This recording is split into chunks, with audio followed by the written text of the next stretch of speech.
I was sitting in a plush leather chair across from a high-powered Atlanta attorney, ready to sign the paperwork for a $40 million inheritance from my late uncle.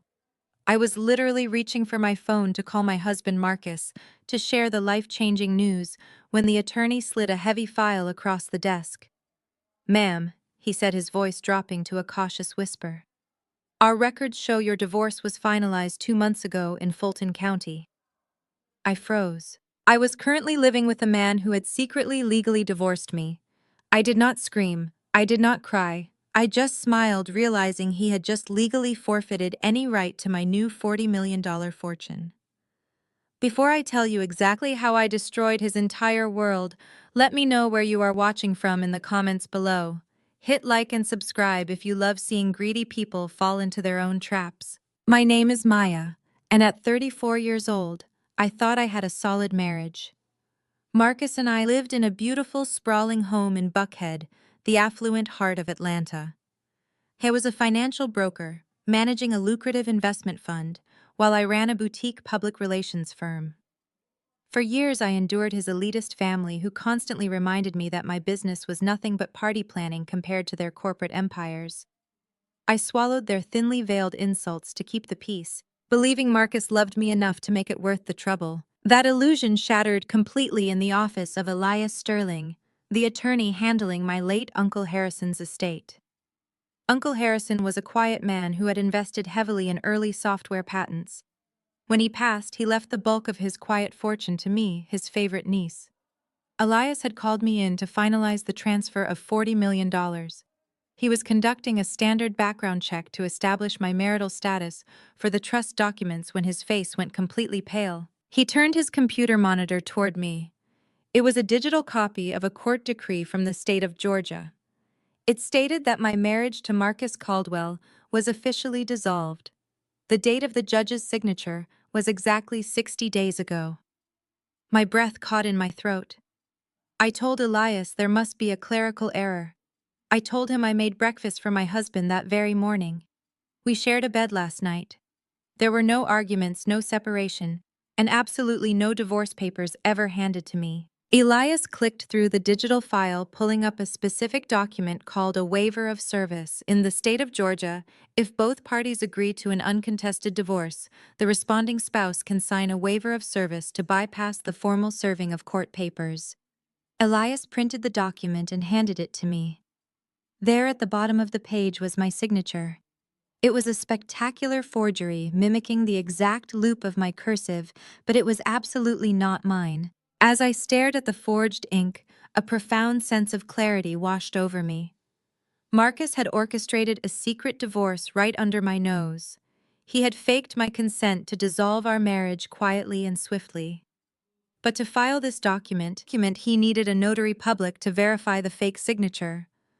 I moved my eyes to the notary stamp pressed right next to my forged name.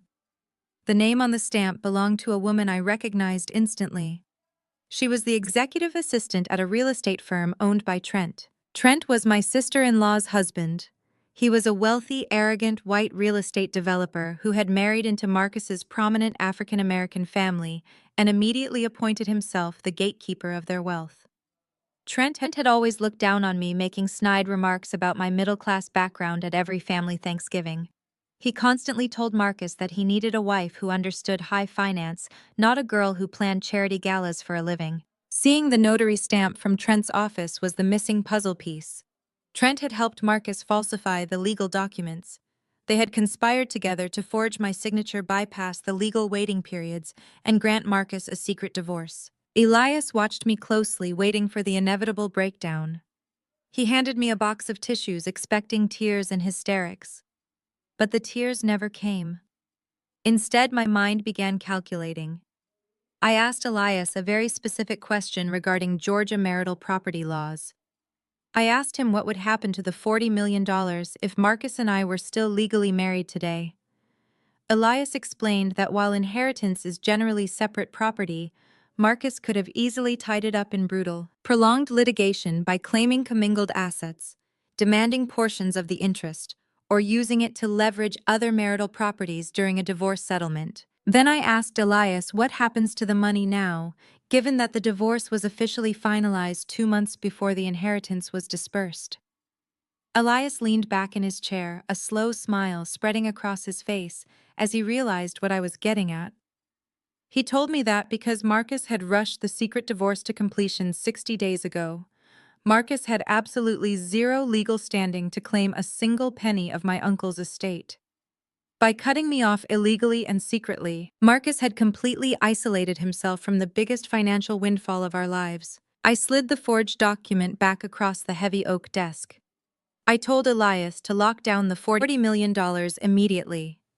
I instructed him to place the entire sum into an anonymous LLC and to seal the records so completely that no financial broker in Atlanta could ever trace it back to me. I wanted absolute secrecy. Elias agreed, typing rapidly on his keyboard to initiate the blind trust. He asked me what I was going to do about the forged court documents. I told him to do nothing. I told him to let the fake divorce stand for now. I walked out of the law office and got into my car. The drive back to our Buckhead neighborhood felt entirely different than the drive there. The tree-lined streets and massive mansions no longer felt like the neighborhood I was struggling to fit into. They felt like a chessboard, and I had just been handed the most powerful piece in the game.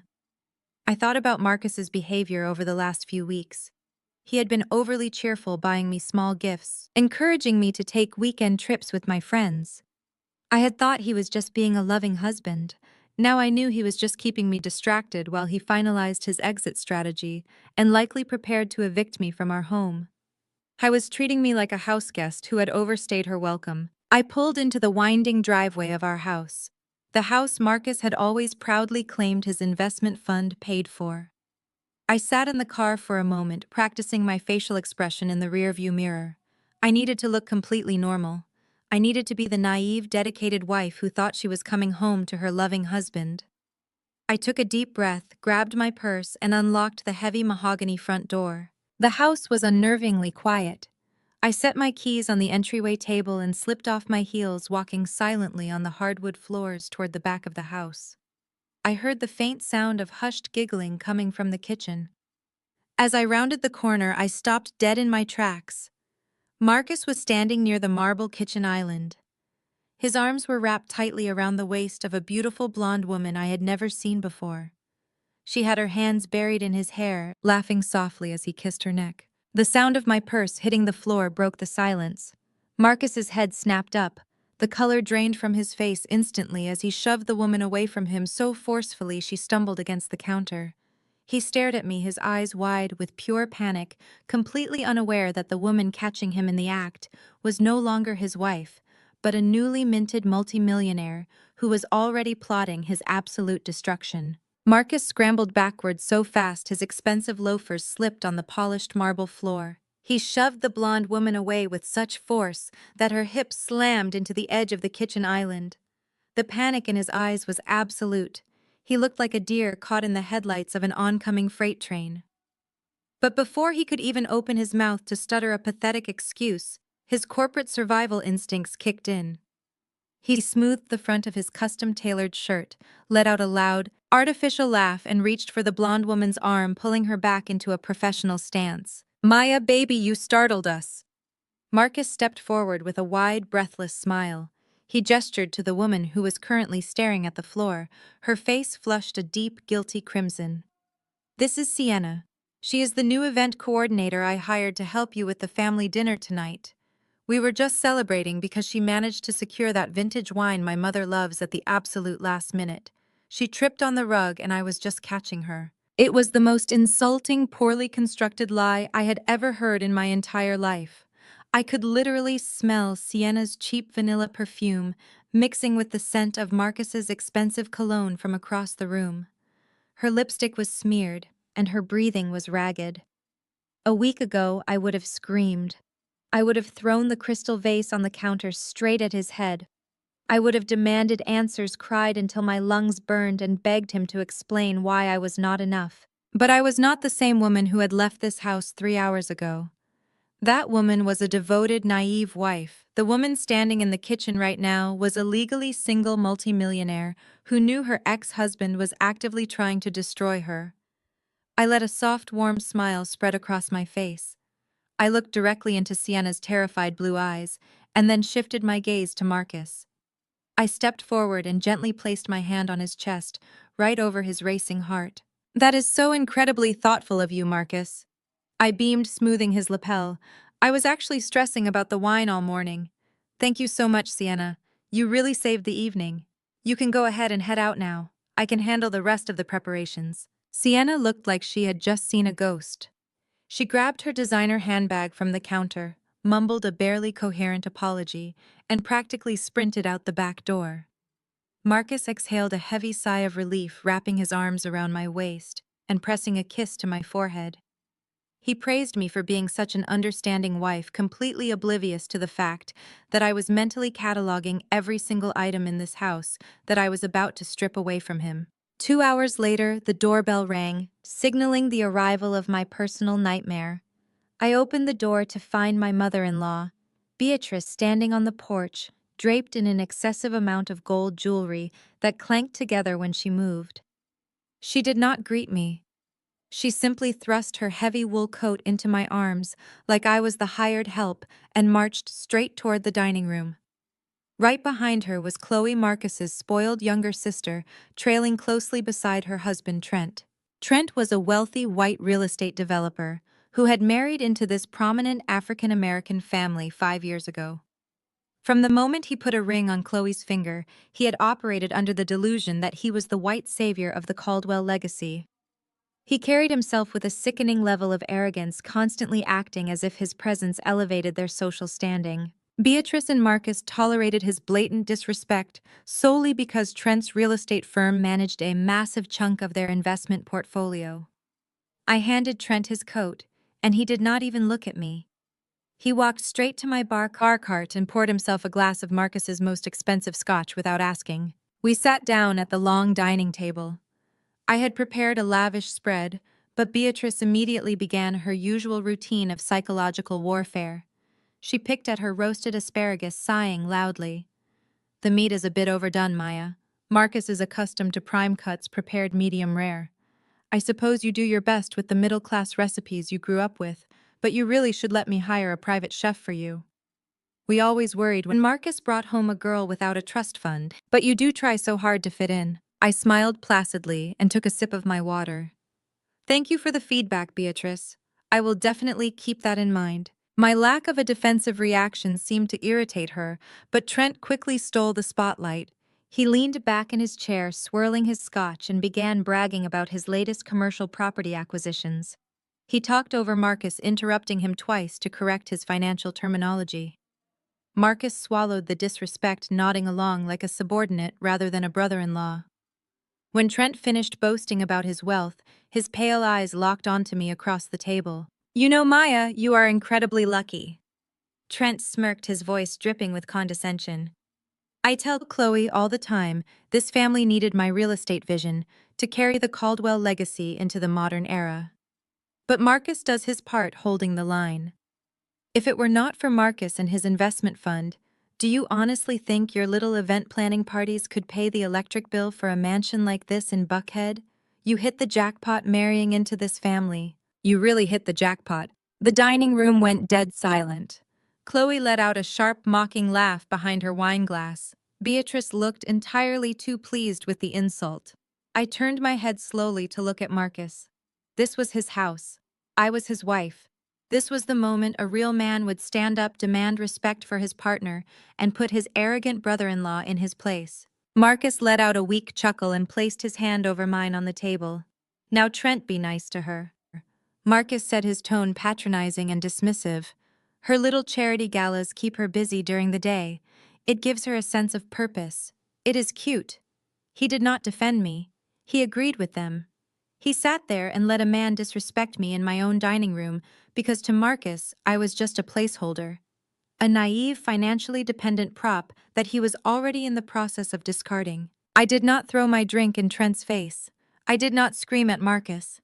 Instead, I stood up from my chair, picked up the bottle of vintage red wine Sienna had supposedly procured, and walked slowly around the long table. I stopped right behind Trent's chair.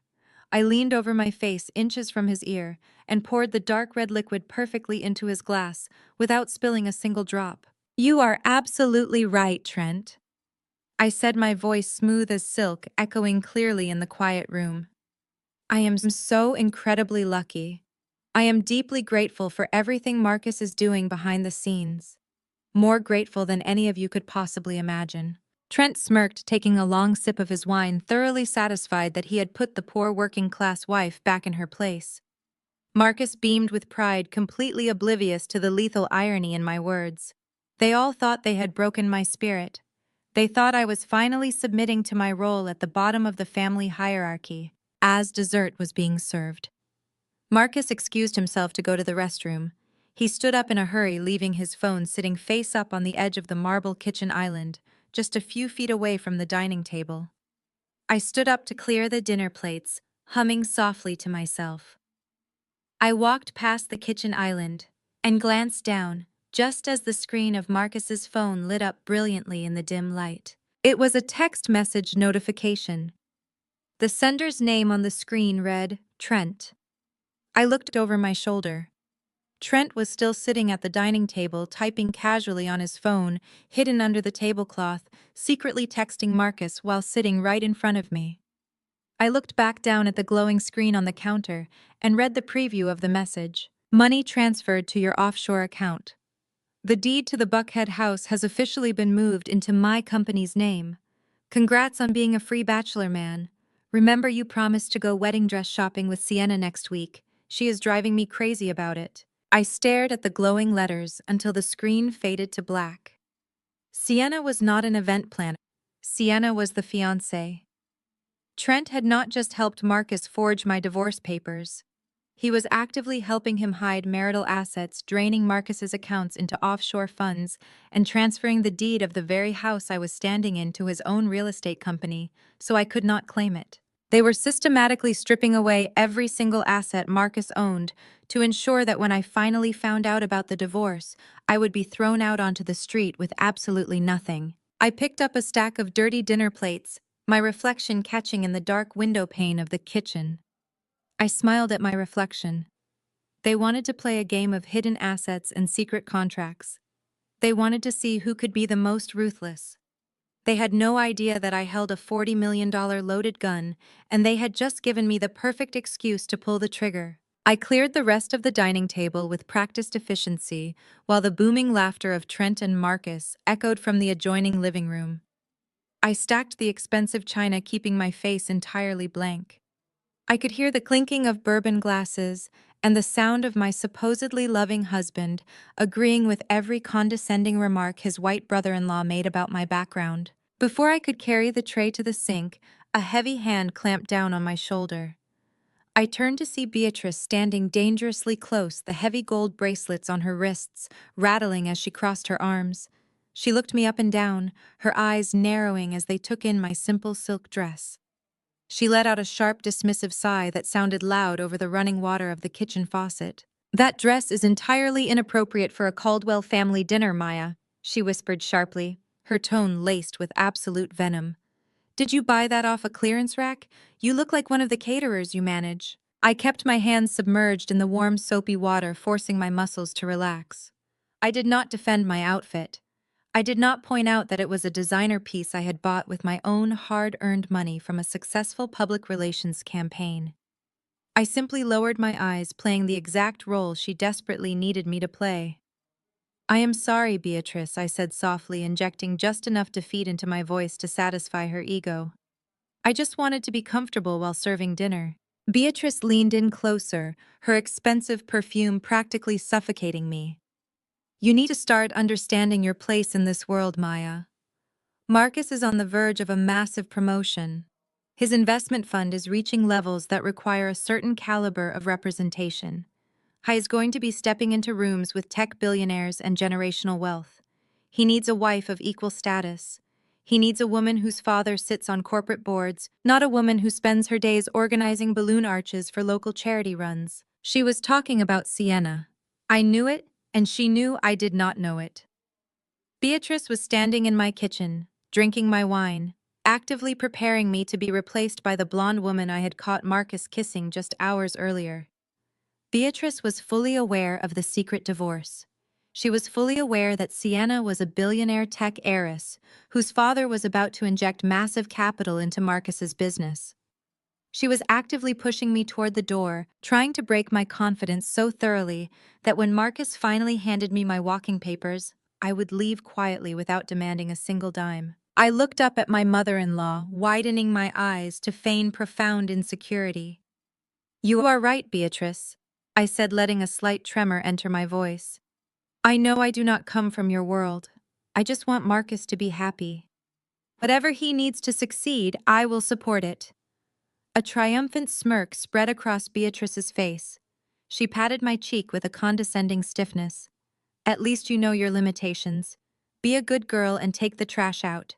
The smell of this kitchen is giving me a headache." She turned and marched back into the living room to rejoin the men. The second she disappeared around the corner, my expression dropped into stone-cold clarity.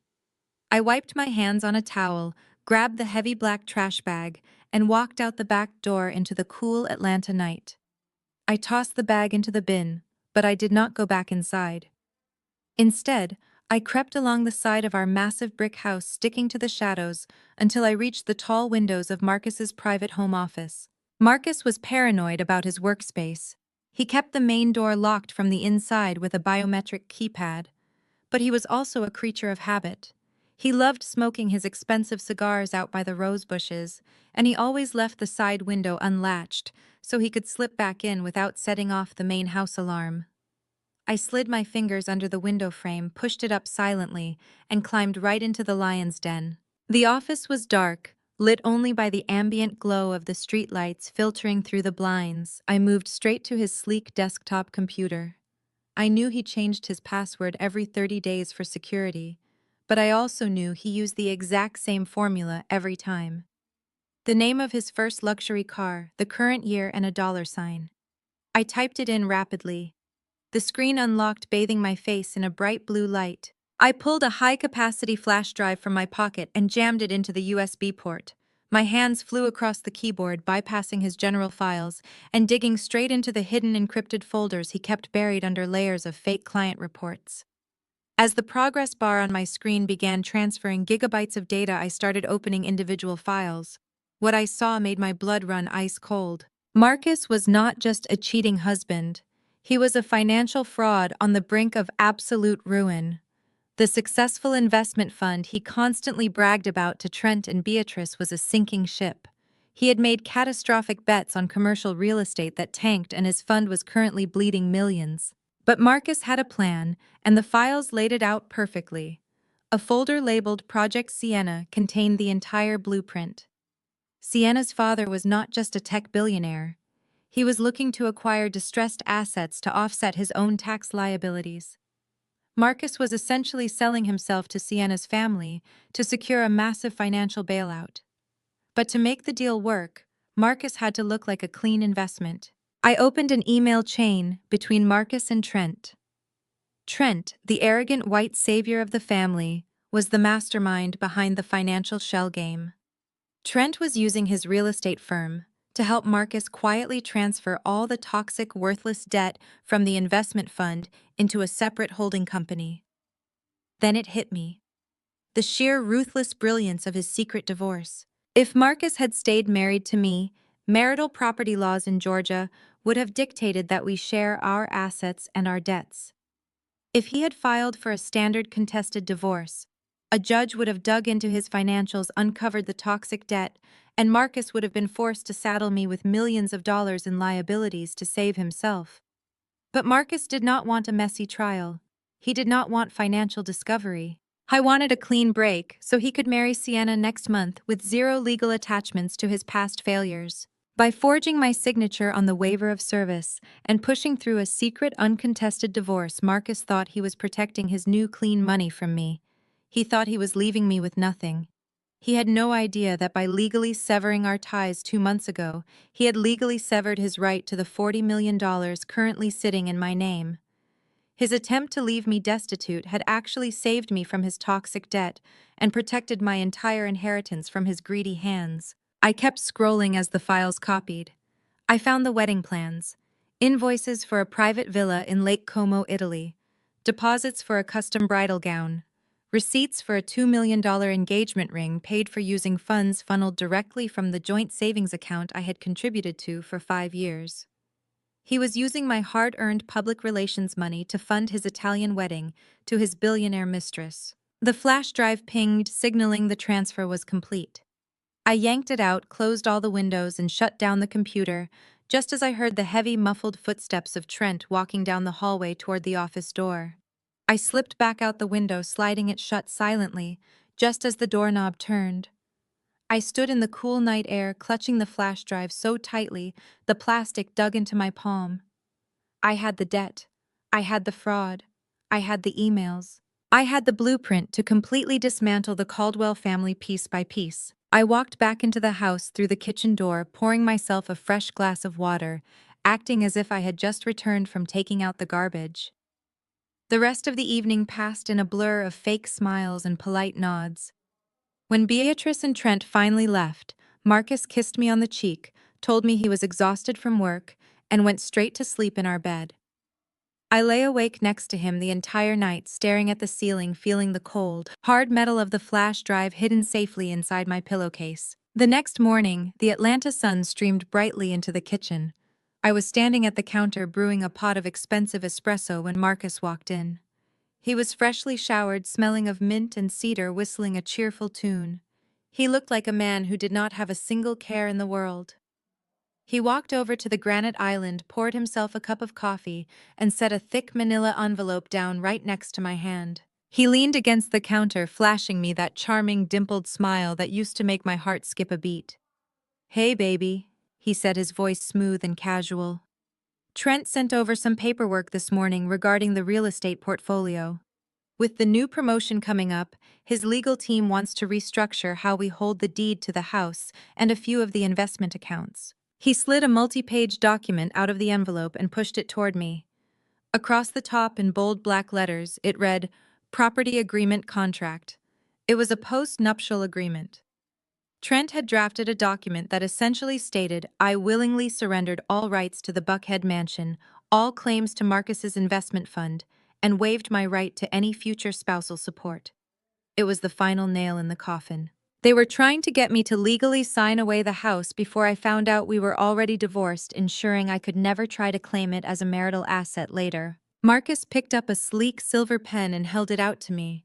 He reached over softly, stroking my hair, his touch sending a sickening wave of revulsion down my spine. "It is just a formality to protect the company assets, baby. Sign it, and we will go to Paris this weekend." I stared at the silver pen Marcus held out to me. I let my hand hover over it, then pulled back, biting my lip to feign intense anxiety. I told him legal documents made me nervous and asked if I could at least read it over my morning coffee before putting my name on anything. Marcus checked his gold Rolex, his jaw tightening for a fraction of a second before that fake dimpled smile returned to his face. He kissed my forehead, told me not to overthink it, and said he had an early morning board meeting he could not miss. The second his sports car pulled out of the driveway, I did not even look at the contract. I knew exactly what it was. I was simply waiting for his enforcers to arrive. Less than 30 minutes later, the heavy brass knocker on the front door echoed violently through the foyer. I opened it to find Trent and Beatrice standing on the porch. They did not wait for an invitation. Trent pushed past me, his expensive leather shoes clicking aggressively against the hardwood floor. Beatrice followed, casting a look of pure disgust at the floral arrangement I had placed on the entryway table. They marched straight into the kitchen, treating my home like a distressed property they were preparing to flip for a profit. Trent slapped his briefcase onto the kitchen island right next to the property agreement Marcus had left behind. He leaned over the granite counter, invading my personal space, attempting to use his height and his loud voice to intimidate me. He launched into a rapid-fire monologue filled with aggressive legal jargon. He claimed Marcus's investment fund was undergoing a mandatory corporate restructuring. He said my boutique public relations firm was a severe financial liability, a cute little hobby that put their family assets at massive risk. He told me that if I did not sign the post-nuptial agreement, Immediately, the board of directors would freeze Marcus out of his upcoming promotion, and the entire Caldwell family would hold me personally responsible. Trent spoke to me with the specific, infuriating arrogance of a man who believed his whiteness and his wealth made him the smartest person in any room. He looked at me not as a sister-in-law, but as an annoying obstacle he was being paid to bulldoze. Beatrice stepped forward, perfectly playing her role in their orchestrated routine. She reached into her designer handbag, pulled out a pristine checkbook, and quickly scribbled across a page. She tore the check out and slammed it face up onto the marble island. It was made out to me for $10,000. She looked me dead in the eye, her voice cold and entirely devoid of empathy. "Take the money, Maya," she commanded. "Take it and sign the document. Marcus is a generous man, but his patience is running incredibly thin. If you drag this out, if you try to get lawyers involved and embarrass this family, I will personally ensure you walk away with absolutely nothing. Sign the paper, take the 10,000, and go back to whatever middle-class neighborhood you came from before you ruin my son's future." I stared at the check, then at the thick legal document sitting beside it. A tidal wave of pure, unadulterated joy crashed through my veins, but I kept my facial muscles locked in a mask of absolute terror. They had no idea what they were doing. By forcing me to sign a post-nuptial property agreement, they were establishing a legal contract meant for a married couple to separate their marital assets. But Marcus and I were not married. He had finalized our secret divorce 2 months ago. This piece of paper was legally worthless. It was literally void the second the ink dried on the page. But as a piece of physical evidence, it was an absolute goldmine. Trent, a licensed real estate broker, and Beatrice, the matriarch of the Caldwell family, were actively caught on my hidden home security cameras extorting me. They were committing blatant fraud and conspiring to hide assets from a marriage that had already been legally dissolved by the state of Georgia. They thought they were backing me into a corner, but they were actually handing me the exact rope they would eventually hang from. I knew I had to give them the performance of a lifetime. I forced my breathing to become shallow and erratic. I let my shoulders slump, making myself look physically smaller and entirely defeated. I blinked rapidly until genuine tears pooled in the corners of my eyes and spilled over my cheeks. I let out a pathetic broken sob, wrapping my arms around my own stomach, as if I were in severe physical pain. I looked at Beatrice with wide, pleading eyes, begging her to tell me why Marcus was doing this, begging her to tell me what I had done wrong to deserve being thrown away. Beatrice just sneered.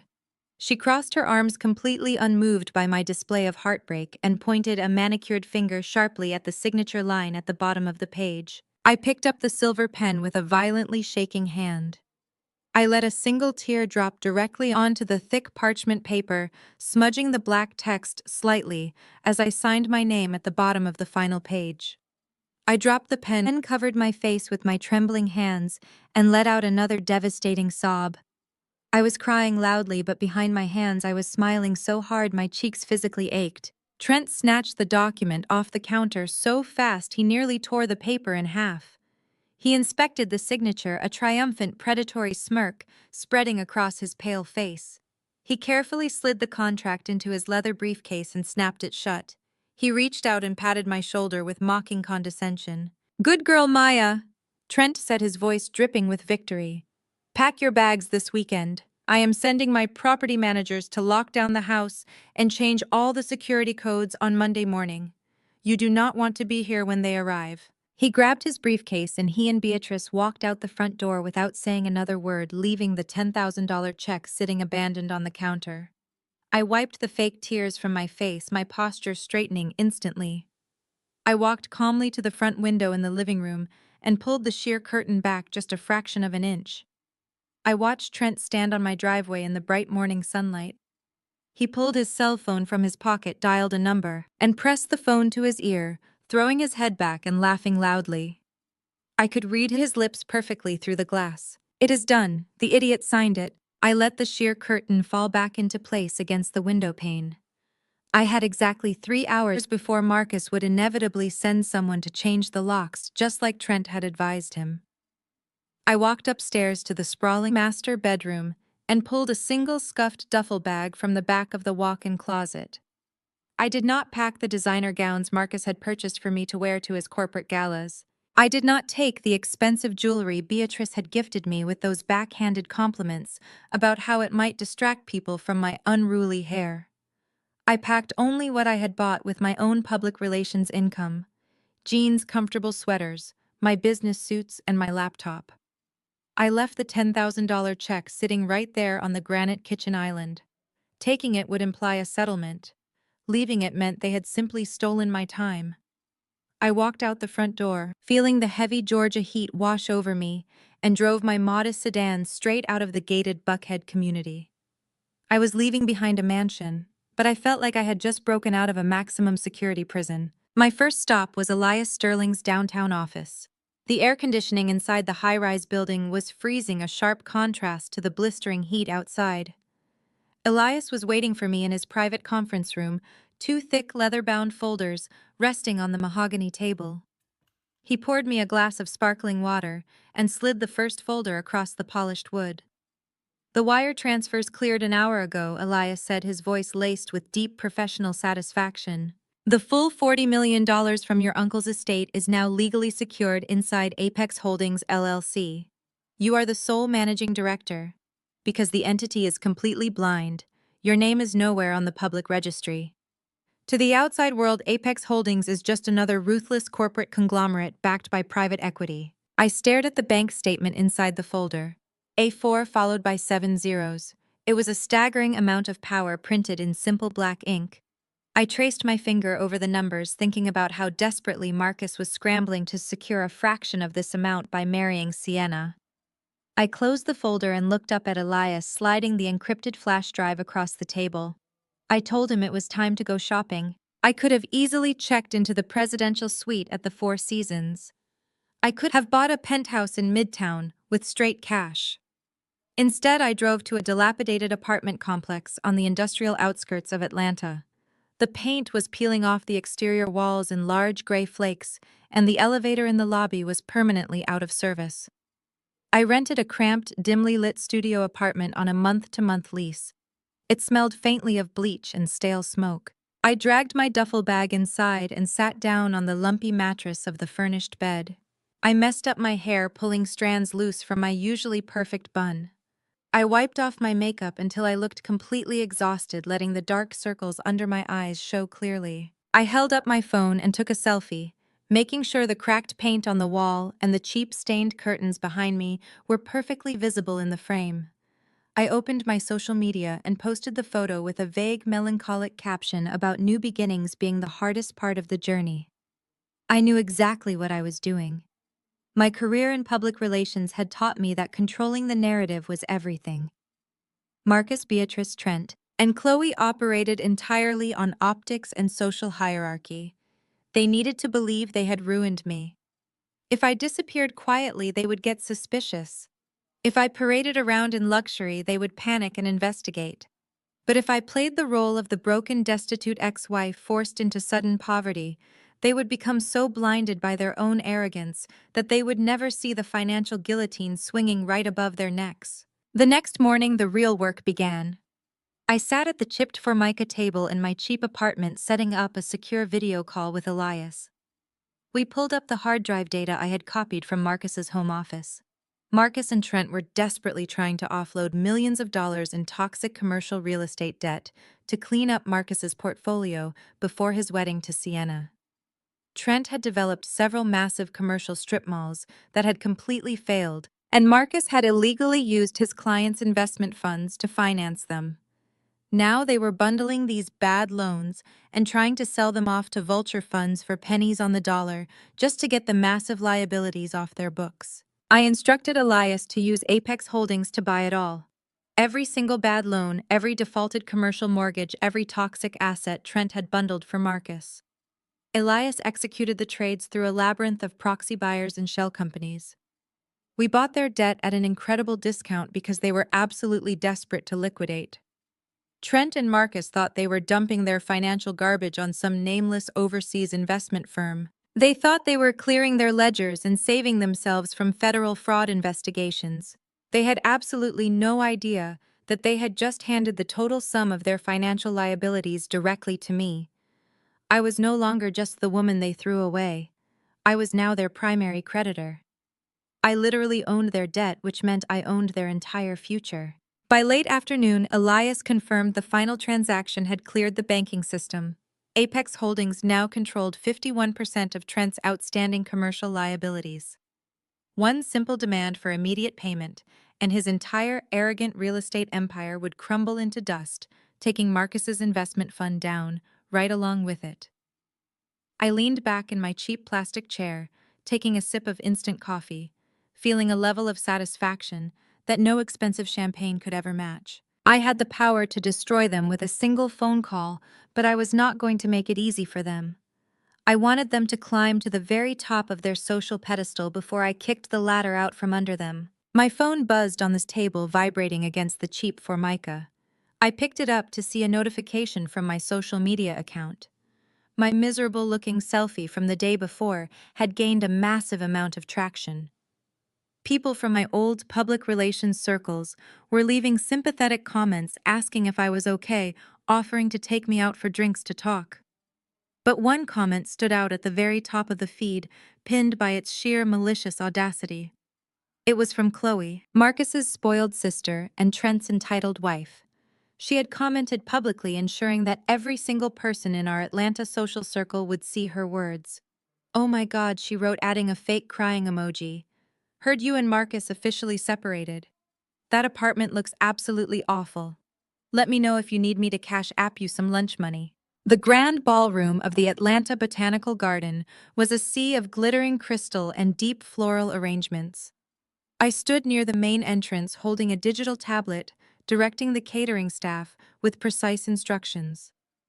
As the lead public relations coordinator for this elite charity auction, my job was to remain entirely invisible while ensuring the city's wealthiest donors had a flawless evening.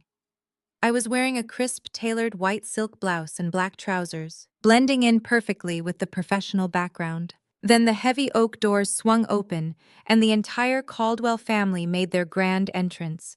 Beatrice led the charge, dripping in ostentatious gold jewelry and acting as if she personally owned the venue. Chloe and Trent followed closely behind her. But it was the couple bringing up the rear that made the air freeze in my lungs. Marcus walked into the ballroom wearing a custom-tailored tuxedo, his arm wrapped protectively around the waist of a stunningly beautiful white woman. It was Sienna. She was wearing a clinging emerald green designer gown that left absolutely nothing to the imagination. More importantly, the tight fabric proudly displayed a very distinct, undeniable 3-month baby bump. Sienna rested her hand over her stomach, laughing at something Marcus whispered in her ear. He had not just replaced me. He had gotten his wealthy white mistress pregnant while he was still sleeping in my bed, eating the dinners I cooked and acting like my devoted husband. The sheer breathtaking audacity of parading his pregnant fiancée at a high society event in Atlanta while I was still legally fighting to catch my breath was staggering. He was putting his new upgraded life on public display, completely confident that I was too poor and too broken to ever do anything about it. I did not break my professional composure.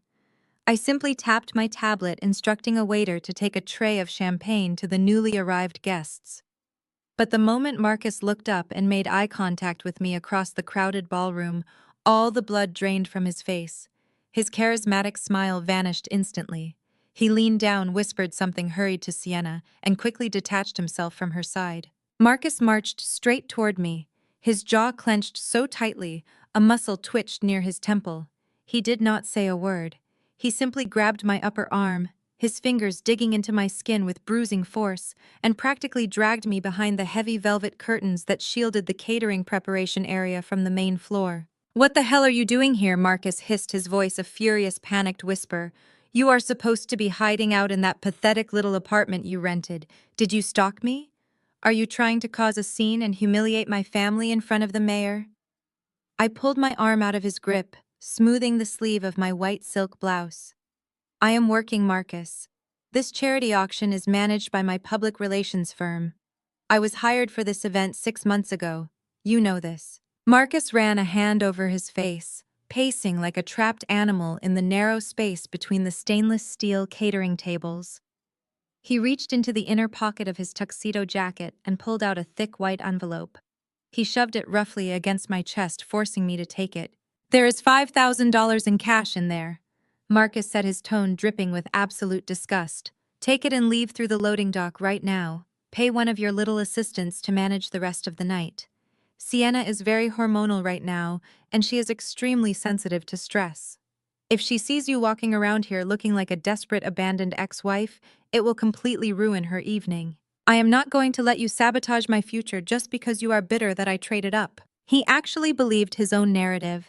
He genuinely believed that his pregnant billionaire heiress fiancée needed to be protected from the sight of the woman he had actively betrayed and defrauded. He thought he could buy my dignity with $5,000 of the very money he was actively trying to hide from his own creditors. I looked down at the envelope in my hands. I felt the familiar urge to scream, to slap him across the face, to march right out onto that ballroom floor and announce to the entire city of Atlanta exactly what kind of monster he was. But a predator does not bark before it bites. I smiled. A soft, chillingly calm smile that made Marcus take a highly uncertain step backward. I placed the envelope gently down onto a silver serving tray full of discarded cocktail napkins. "I have a professional contract to fulfill tonight, Marcus," I said, my voice completely devoid of emotion. "I do not abandon my obligations just because the work gets a little uncomfortable. You can keep your money. I have a feeling you are going to need every single penny of it very soon." I turned my back on him and pushed through the velvet curtains, stepping back out into the brilliant light of the ballroom. I walked straight toward the silent auction tables to check the bid sheets deliberately, ignoring the furious glare Marcus was burning into the back of my head. I had only been back on the floor for 3 minutes when Trent decided it was his turn to play the enforcer. I was standing near a massive floral centerpiece, adjusting the lighting on a charity display. I saw Trent walking purposefully toward me from the corner of my eye. He was holding a large, brimming crystal goblet of dark red wine. He did not slow down. He did not deviate his path. Trent walked directly into me, intentionally slamming his shoulder into mine with enough force to knock me off balance. With a loud, theatrical gasp, Trent jerked his wrist, throwing the entire contents of his wineglass directly onto my chest. The dark red liquid splashed violently across my crisp white silk blouse, soaking instantly through the expensive fabric and leaving a massive, humiliating stain right across my heart. "Oh, my deepest apologies," Trent said, his voice booming loudly enough to draw the attention of several wealthy donors nearby. He looked me up and down, a cruel, satisfied smirk, twisting his pale features. "Watch where you are going, waitress. It is getting a bit too crowded in here for the hired help to be wandering around aimlessly." A few feet away, I saw Beatrice and Chloe standing near the champagne fountain. They were not even trying to hide their amusement. Chloe actually raised her glass toward Trent in a silent toast, laughing openly at my public degradation. They wanted me to break. They wanted me to run out of the venue crying, proving to everyone in their elite circle that I was weak, unprofessional, and entirely unworthy of the space I occupied. I did not run. I did not cry. I did not even raise my voice. I reached out and calmly took a clean linen napkin from a passing server's tray. I dabbed gently at the ruined silk of my blouse, maintaining perfect, unshakable eye contact with Trent the entire time. He shifted his weight, his smirk faltering just a fraction, as he realized I was not giving him the hysterical reaction he so desperately craved. "You should be more careful with your beverages, Trent," I said, my tone as casual as if we were discussing the weather. "Spilling things so recklessly is a terrible habit. You never know when a careless mess might end up costing you everything you own." Trent scoffed, rolling his eyes and muttering a racial microaggression under his breath before turning on his heel to strut back toward Marcus and his pregnant mistress. He thought he had won. He thought he had successfully put the poor, discarded woman back in her place. Right at that exact second, my cell phone vibrated violently in the pocket of my black trousers. I pulled the phone out, still dabbing at the wine stain on my chest. The screen illuminated with a secure text message from my lawyer, Elias Sterling. I opened the message and read the single sentence that officially sealed the destruction of the Caldwell family. 51% acquisition of Trent's real estate holding company is officially complete, Elias wrote. The transfer cleared the Federal Registry 2 minutes ago. We are now their biggest creditor. You own them. I locked my phone and slid it back into my pocket.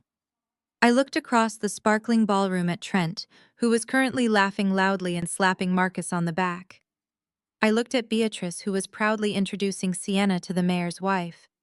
I looked at Marcus, who was smiling at his pregnant mistress, completely convinced that his financial fraud had successfully secured his future. They were drinking premium champagne and celebrating their perceived victory. They had absolutely no idea that the woman standing across the room in a ruined wine-stained shirt was no longer their victim. I was the silent executioner who had just legally purchased the very ground they were standing on. The morning after the Botanical Garden Gala, I sat at the wobbly Formica table in my rundown studio apartment. The peeling wallpaper and stained carpet provided the perfect camouflage for the absolute financial massacre I was currently orchestrating on my laptop. The notification from Elias the night before was just the beginning. Now it was time to watch the poison work its way through the Caldwell family's bloodstream. Elias was on a secure video call with me, sharing his screen. He pulled up the live financial ledgers for Trent's real estate development firm. Through Apex Holdings, my anonymous company, I was now the legal owner of over half of Trent's commercial debt. I gave Elias the green light to invoke the acceleration clauses on every single loan we had acquired. In the corporate finance world, an acceleration clause allows the lender to demand immediate, full repayment of a loan if the borrower shows signs of severe insolvency. Because Trent had built his entire empire on a house of cards, using Marcus's hidden funds to artificially inflate his portfolio, he was legally entirely exposed. Within minutes, the automated demands for repayment hit Trent's corporate servers. Because I still had the cloned hard drive and the backdoors I had installed through Marcus's home office network, I had a front row seat to their internal communications. I watched their digital correspondence devolve from arrogant congratulations into outright panic in real time. Trent sent an email to Marcus marked with high importance. The subject line was just a string of panicked question marks. He demanded Marcus immediately wire back the millions of dollars they had parked in the offshore accounts. Trent needed massive instant liquidity to satisfy the margin calls that Apex Holdings was aggressively triggering. He wrote that if he did not show the bank a massive cash injection by the end of the business day, his entire commercial development portfolio would be seized and liquidated. The arrogant white savior who constantly bragged about carrying the Caldwell family legacy was suddenly begging for a financial bailout from the very black family he condescended to at every dinner party. I took a sip of my instant coffee, waiting for Marcus to respond. It took less than 10 minutes. Marcus replied with a frantic, hostile email completely denying the request. Marcus typed furiously that his own flagship investment fund was currently experiencing a hostile, anonymous takeover. Someone was systematically snatching up all his outstanding debt and shorting his remaining viable assets. Marcus was bleeding capital at an unprecedented rate. He explicitly stated that he could not touch the offshore money because he needed it as collateral to secure his upcoming marriage to Sienna. Sienna's billionaire father was expecting to see a clean, robust balance sheet before he injected any capital into Marcus's firm. If Marcus wired that hidden money back to Trent, the offshore accounts would flag, Sienna's father would run an audit, and the wedding would be canceled instantly. Marcus threw Trent straight under the bus to save himself. He told his brother-in-law that they were strictly on their own and ordered him to handle his own mess without exposing the family. I smiled, watching the thieves violently turn on each other the second their stolen money was threatened. The impenetrable alliance between Marcus and Trent was shattering exactly as I had designed. But I was not finished. A predator does not just wound its prey and walk away. I unmuted my microphone and gave Elias my next instruction. I told him to contact the major banking institutions holding Trent's operational credit lines. Operating as the majority debt holder, Apex Holdings had the legal authority to flag Trent's real estate firm for extreme insolvency risk. I wanted his access to fast cash completely eradicated. Elias executed the command with surgical precision. The financial freeze rippled through Trent's company like a paralyzing shockwave. I watched the live alerts pop up on my screen. Trent's corporate credit cards began declining. His accounts payable department was locked out of the banking portals. His active construction sites across Atlanta were instantly halted because the automated payments to his contractors bounced. His entire liquidity dried up in less than an hour. Howe was officially drowning, and Marcus had just refused to throw him a life preserver. Desperation breeds severe paranoia. As Trent watched his accounts freeze one by one, he needed a scapegoat. He needed to figure out how a massive anonymous private equity firm had magically acquired his highly classified debt portfolio overnight. He knew his internal books were locked down tight. The only place those specific incriminating financial records existed outside of his own office was on the heavily encrypted computer inside Marcus's house. I watched the realization hit Trent through a furious profanity-laced text message he sent to Marcus. Trent demanded to know who had been inside the home office. Marcus replied that the room was strictly off-limits, but then Marcus made a fatal error. He texted Trent that the only person who had been anywhere near the house before the financial leak was his broke, bitter, recently evicted ex-wife. Trent put the pieces together in entirely the wrong way. He did not possess the imagination to realize I was the billionaire CEO buying his debt. His ingrained arrogance and racial bias made him automatically assume I was just a petty, disgruntled woman who had managed to steal a flash drive out of spite. Trent convinced himself that I had stolen his accounting books and sold them to a rival corporate firm for a quick payday just to hurt the family. I thought I was a desperate snitch looking for pocket change. He had absolutely no idea he was dealing with the architect of his total destruction. I saw the final message Trent sent to Marcus. I am going to handle your trash right now. I closed my laptop and set it on the kitchen counter. I knew exactly what was coming next. I walked over to the small, cracked mirror hanging in the hallway of my cheap apartment. I pulled my hair into a messy, uneven bun. I rubbed my eyes until they were red and irritated, ensuring I looked like a woman who had been crying all morning over her ruined life. I sat down on the faded floral sofa, picked up a cheap fashion magazine, and waited. The violent pounding on the door started exactly 20 minutes later. It was not a normal knock. It was the sound of heavy fists hammering against cheap wood, shaking the door inside its frame. The metal hinges rattled aggressively. "Open the door, Maya. I know you are in there." Trent's voice echoed through the rundown, empty hallway of the apartment complex. He was screaming, completely abandoning the polished high society persona he maintained at Beatrice's dinner parties. He sounded unhinged, feral, and incredibly dangerous. He kicked the bottom of the door with his heavy leather shoe, making the deadbolt groan under the pressure. I sat perfectly still on the sofa, my heart rate steady and calm. I did not say a word. "Open this door right now before I break it off the hinges." Trent roared, pounding his fists against the wood again. "You think you are so smart. You think you can steal my files and sell me out to private equity. I am going to ruin you. I will have my lawyers tie you up in court until you are begging on the street. Open the door." I unlocked the deadbolt and pulled the thin wooden door open just as Trent raised his fist to strike it again. He stumbled forward, his face flushed a dark, angry red. But he was not alone. Standing directly behind him in the dingy, flickering light of the apartment hallway was Beatrice.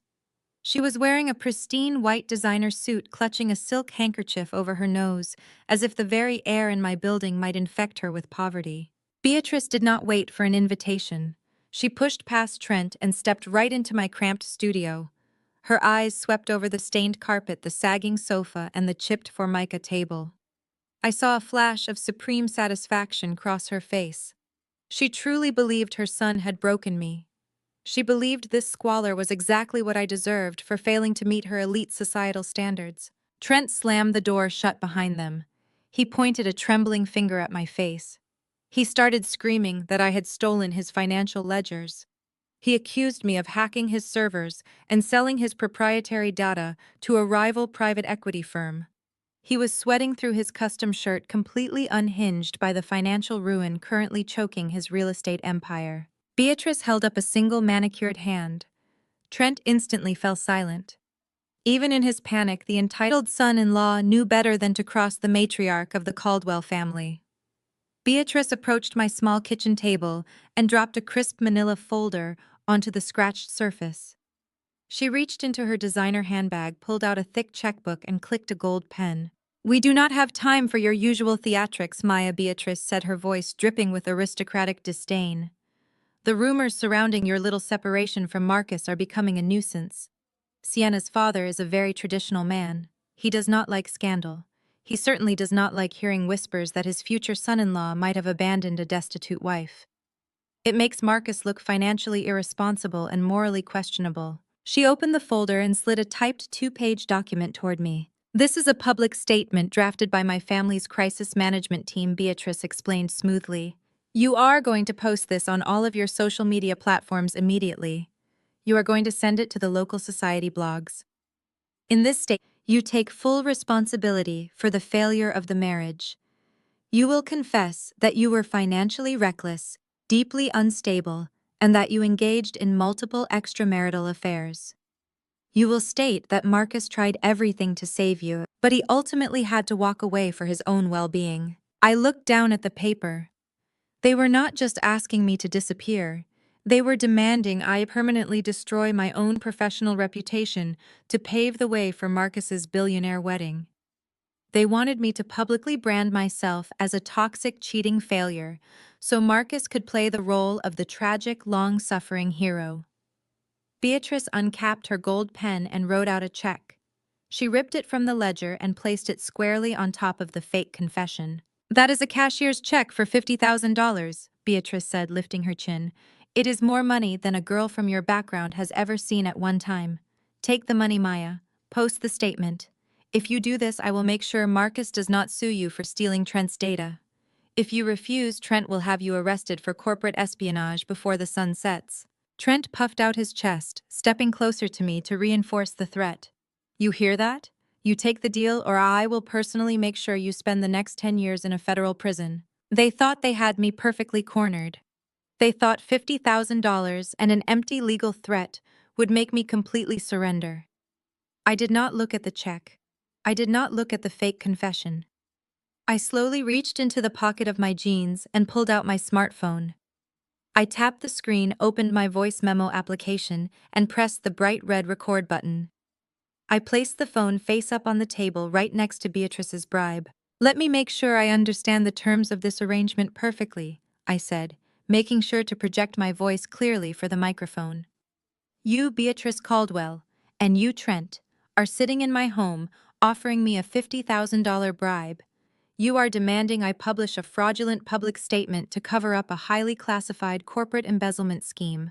Beatrice frowned, her perfectly arched eyebrows drawing together in confusion. What are you talking about? Turn that device off right now. I ignored her, leaning closer to the phone. You want me to tell the media I was financially reckless so nobody looks into Marcus's investment fund. You are paying me to hide the fact that Marcus illegally funneled millions of dollars of his clients' investment money through Trent's failing real estate company.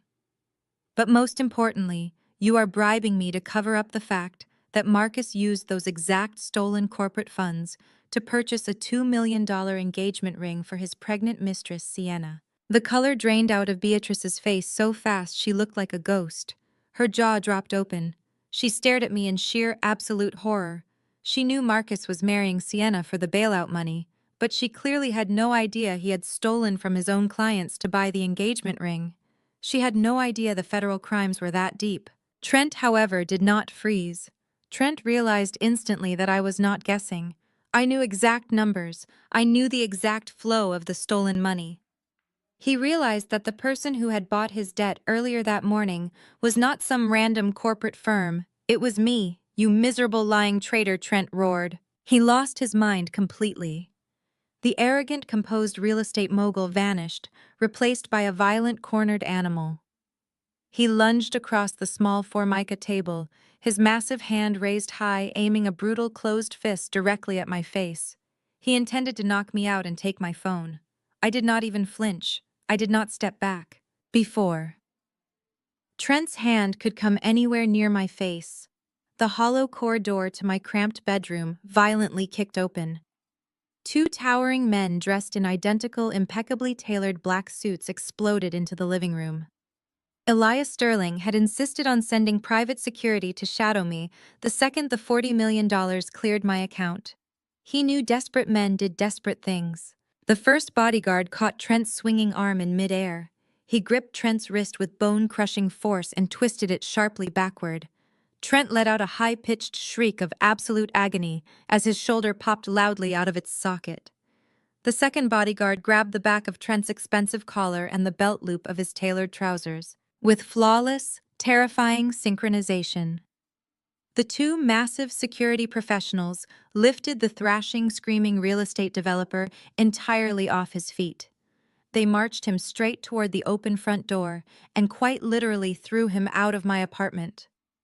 Trent crashed hard onto the concrete floor of the hallway, sliding several feet before slamming into the opposite wall. Beatrice let out a terrified scream, clutching her designer handbag to her chest.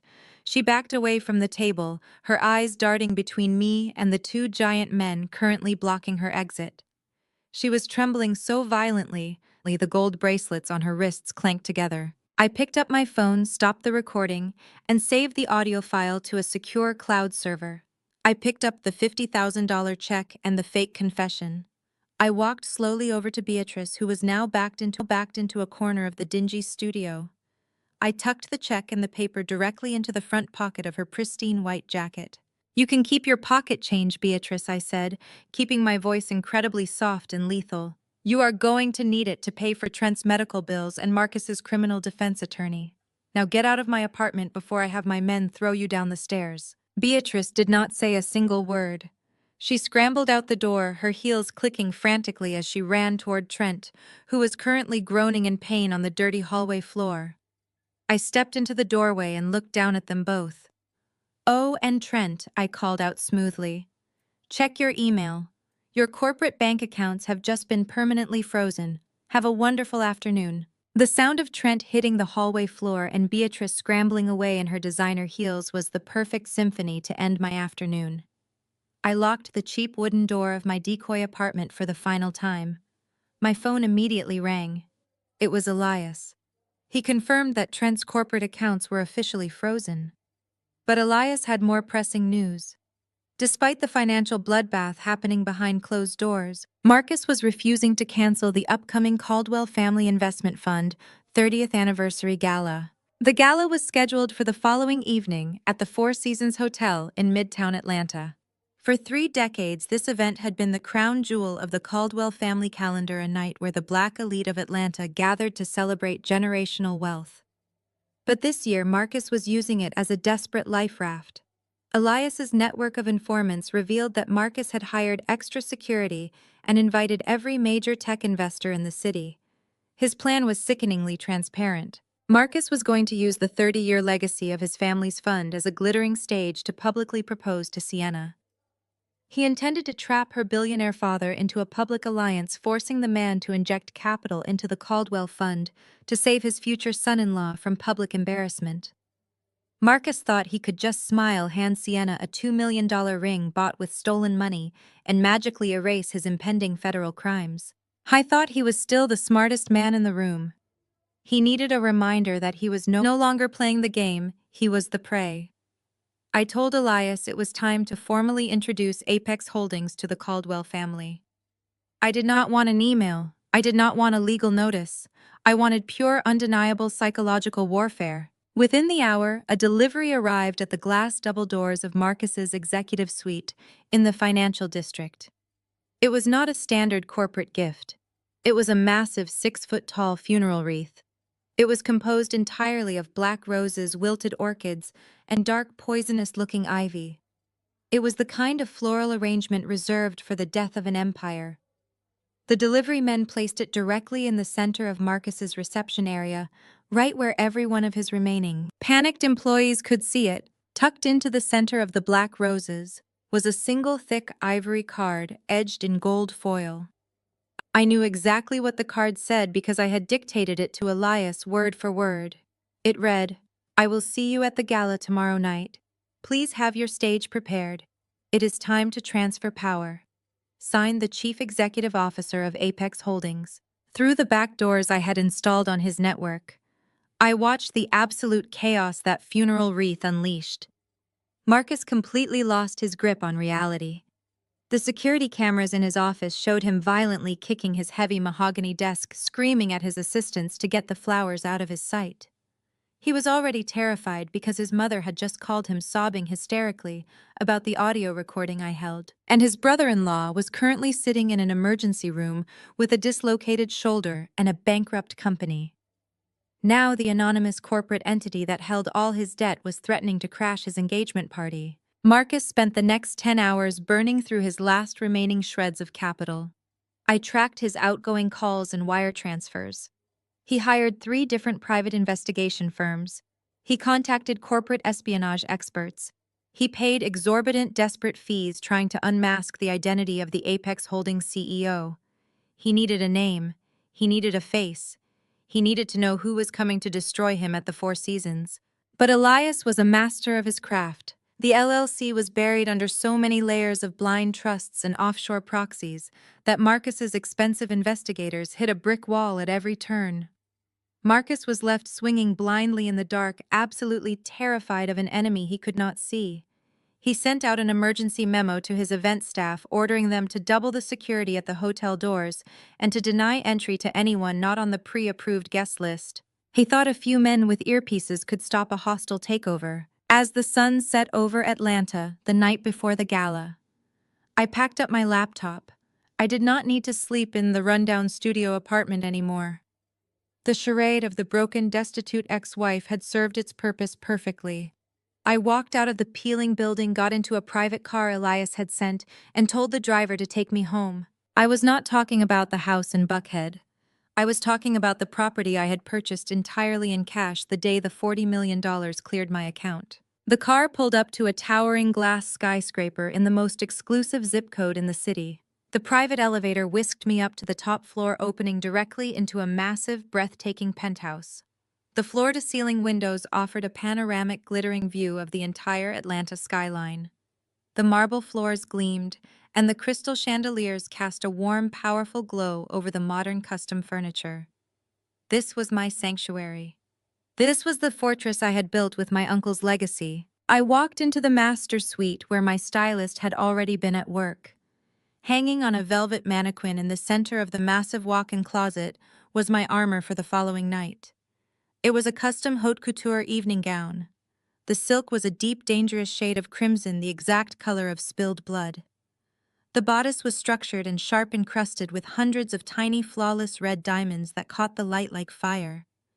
It was not a dress meant for a supportive wife. It was a dress meant for a conqueror. Resting on the vanity, next to the dress was a velvet jewelry box containing a spectacular diamond collar necklace, a piece salvaged from my uncle's most prized collection. I stepped in front of the massive gilded mirror covering the far wall of the bedroom.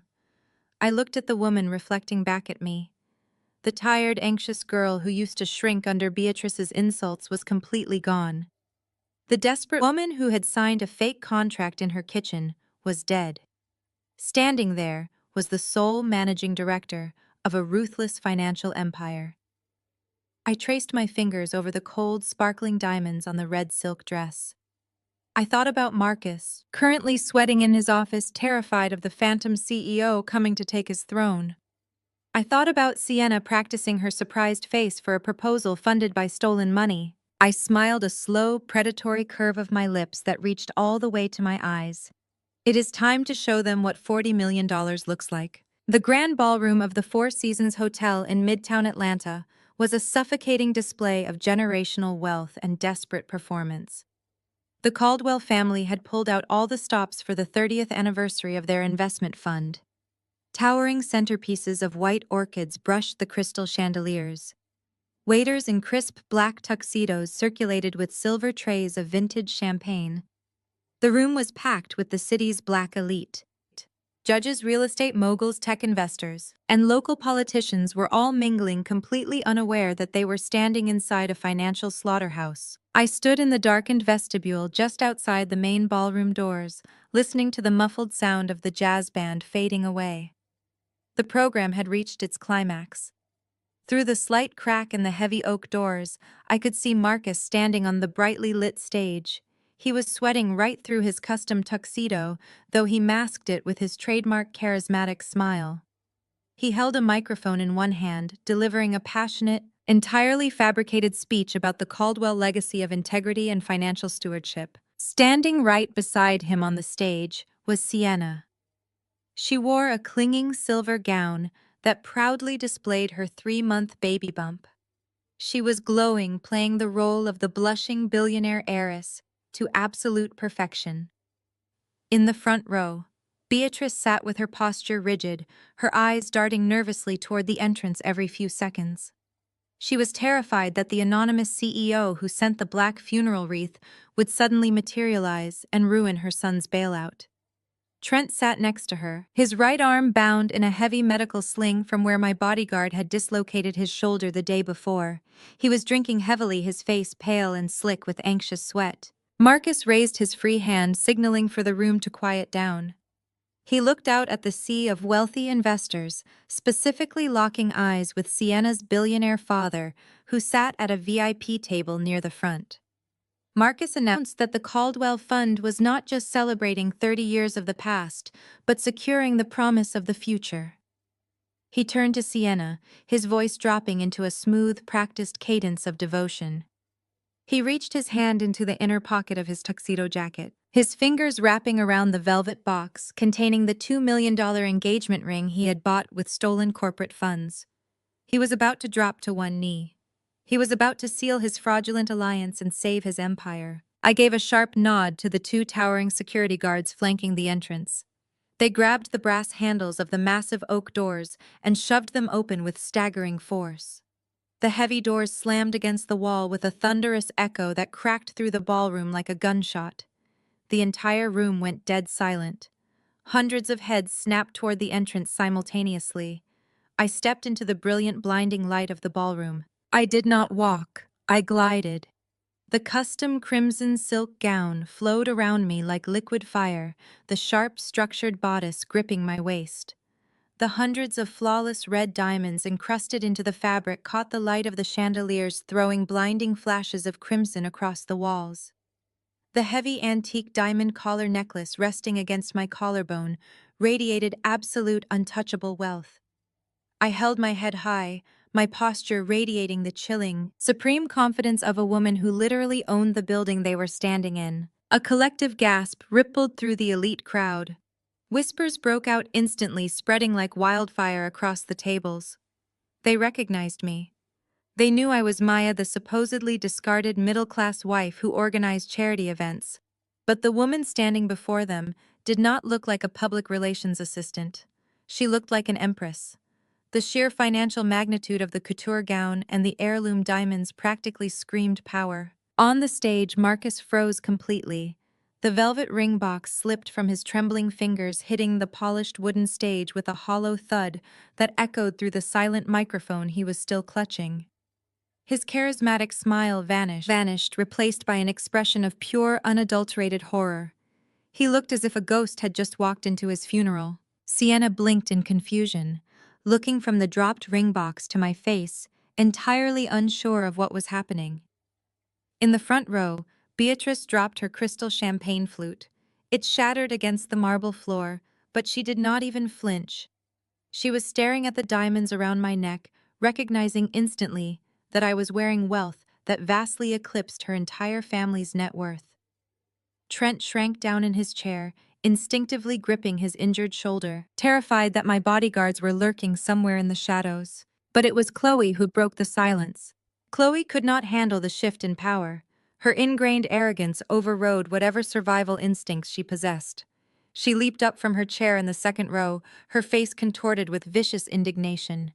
She pointed a shaking finger directly at me, her voice shrill and echoing across the quiet ballroom. "Security!" Chloe shrieked, her voice cracking with desperation. "Get security right now! Who let this broke, pathetic woman in here? She is not on the guest list. She lives in a slum. Throw her out into the street before she ruins my brother's engagement." Her outburst hung in the air, nasty and desperate. 4 burly hotel security guards in dark suits immediately detached themselves from the perimeter walls and marched swiftly toward me. The crowd parted nervously, anticipating a humiliating physical altercation. The guards formed a tight semicircle in front of me, their lead officer holding up a stern hand to block my path.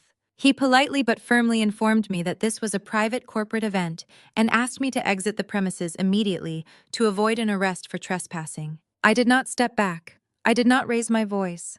I did not even look at Chloe, who was currently smirking in the audience, thrilled that she was about to watch me be publicly dragged out of the Four Seasons. I calmly unclasped my small diamond-encrusted clutch.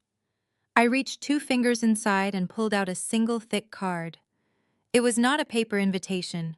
It was a solid, heavy card crafted entirely from matte black titanium edged in pure gold. It was a proprietary access key, an item so exclusive that only the highest-ranking financial executives in the country even knew it existed. It was the master credential issued directly by the Federal Reserve to the singular majority debt holder of a registered financial institution. I held the heavy black and gold card up, holding it perfectly still between 2 fingers, right in front of the lead security officer's face. The officer's eyes locked onto the gold microchip embedded in the titanium. He looked at the embossed insignia of Apex Holdings. He knew exactly what that card meant. He knew that the person holding that card was not a trespasser. The person holding that card was the apex predator of the corporate food chain, the supreme financial authority who held the power to liquidate the very event he was currently guarding. The color drained from the officer's face. His aggressive posture melted instantly. He swallowed hard, took a quick, panicked step backward, and violently grabbed the shoulders of the guards standing next to him, physically shoving them out of the way. "Stand down." The lead officer barked to his men, his voice carrying a distinct tone of panic. I said, "Stand down immediately." To the absolute shock of everyone in the room, the lead officer turned back to me and bowed at the waist. It was a deep, deferential bow of total submission. He extended his arm toward the stage, gesturing for me to proceed. The other guards immediately flanked me, not as enforcers, but as an honor guard forming a protective barrier between me and the stunned audience. Chloe's jaw dropped open so wide she looked absurd. Her face flushed a violent blotchy red as she watched the security team she had just commanded bow down to the woman she had just called a broke slum dweller. Beatrice sank back into her chair, pressing her trembling hands over her mouth, realizing with absolute horrifying clarity that the anonymous CEO who sent the black funeral wreath was the very daughter-in-law she had spent 5 years trying to destroy. I stepped forward, my crimson silk dress trailing across the marble floor like a river of blood. The crowd parted before me without me having to say a single word. The wealthiest, most powerful people in Atlanta backed away, staring at me in total silence as I walked straight down the center aisle. I kept my eyes locked dead ahead. I reached the wooden stairs leading up to the stage. I ascended them slowly, the sharp click of my designer heels echoing through the silent ballroom. I walked right past Sienna, who was clutching her stomach and staring at me with wide, terrified eyes. I did not stop until I was standing dead center on the stage, less than 2 feet away from Marcus. Marcus was trembling. He was sweating so profusely his custom shirt was clinging to his chest. He looked down at the titanium gold card still resting between my fingers, then slowly raised his eyes to meet mine. He was looking at his executioner. I smiled at him, a warm, bright, absolutely lethal smile, and I reached out my hand to take the microphone. I wrapped my fingers around the cold metal of the microphone and pulled it smoothly from the stand. The high-pitched whine of audio feedback briefly pierced the heavy silence of the ballroom. Before I could even raise the microphone to my lips, the sound of heavy dress shoes stomping against the marble floor broke the tension. Trent had lost his mind. His fragile ego could not process the sight of me standing above him, dripping in wealth and commanding the room. Despite his arm being heavily strapped in a medical sling, he charged toward the wooden steps of the stage. His face was a mask of pure, unhinged fury. He intended to physically drag me down by my dress, determined to put the black woman he so deeply despised back into what he believed was her rightful place. I did not take a single step backward. I did not even blink. I simply raised 2 fingers of my free hand. The lead security officer, who had bowed to me moments earlier, lunged forward with terrifying speed. He intercepted Trent right at the base of the stairs, driving his forearm squarely into Trent's chest. Trent gagged as all the air was forced from his lungs. 2 more guards instantly flanked him, gripping his uninjured arm and pinning him roughly against the edge of the stage. Trent thrashed like a wild animal, sputtering threats under his breath, but he was completely immobilized. From the shadows of the vestibule, Elias Sterling stepped into the brilliant light of the chandeliers. My attorney looked immaculate in a tailored charcoal suit, carrying a thick stack of heavy embossed legal folders. He walked with the calm, measured pace of a man bringing a loaded gun to a knife fight. Elias completely ignored Marcus and Beatrice.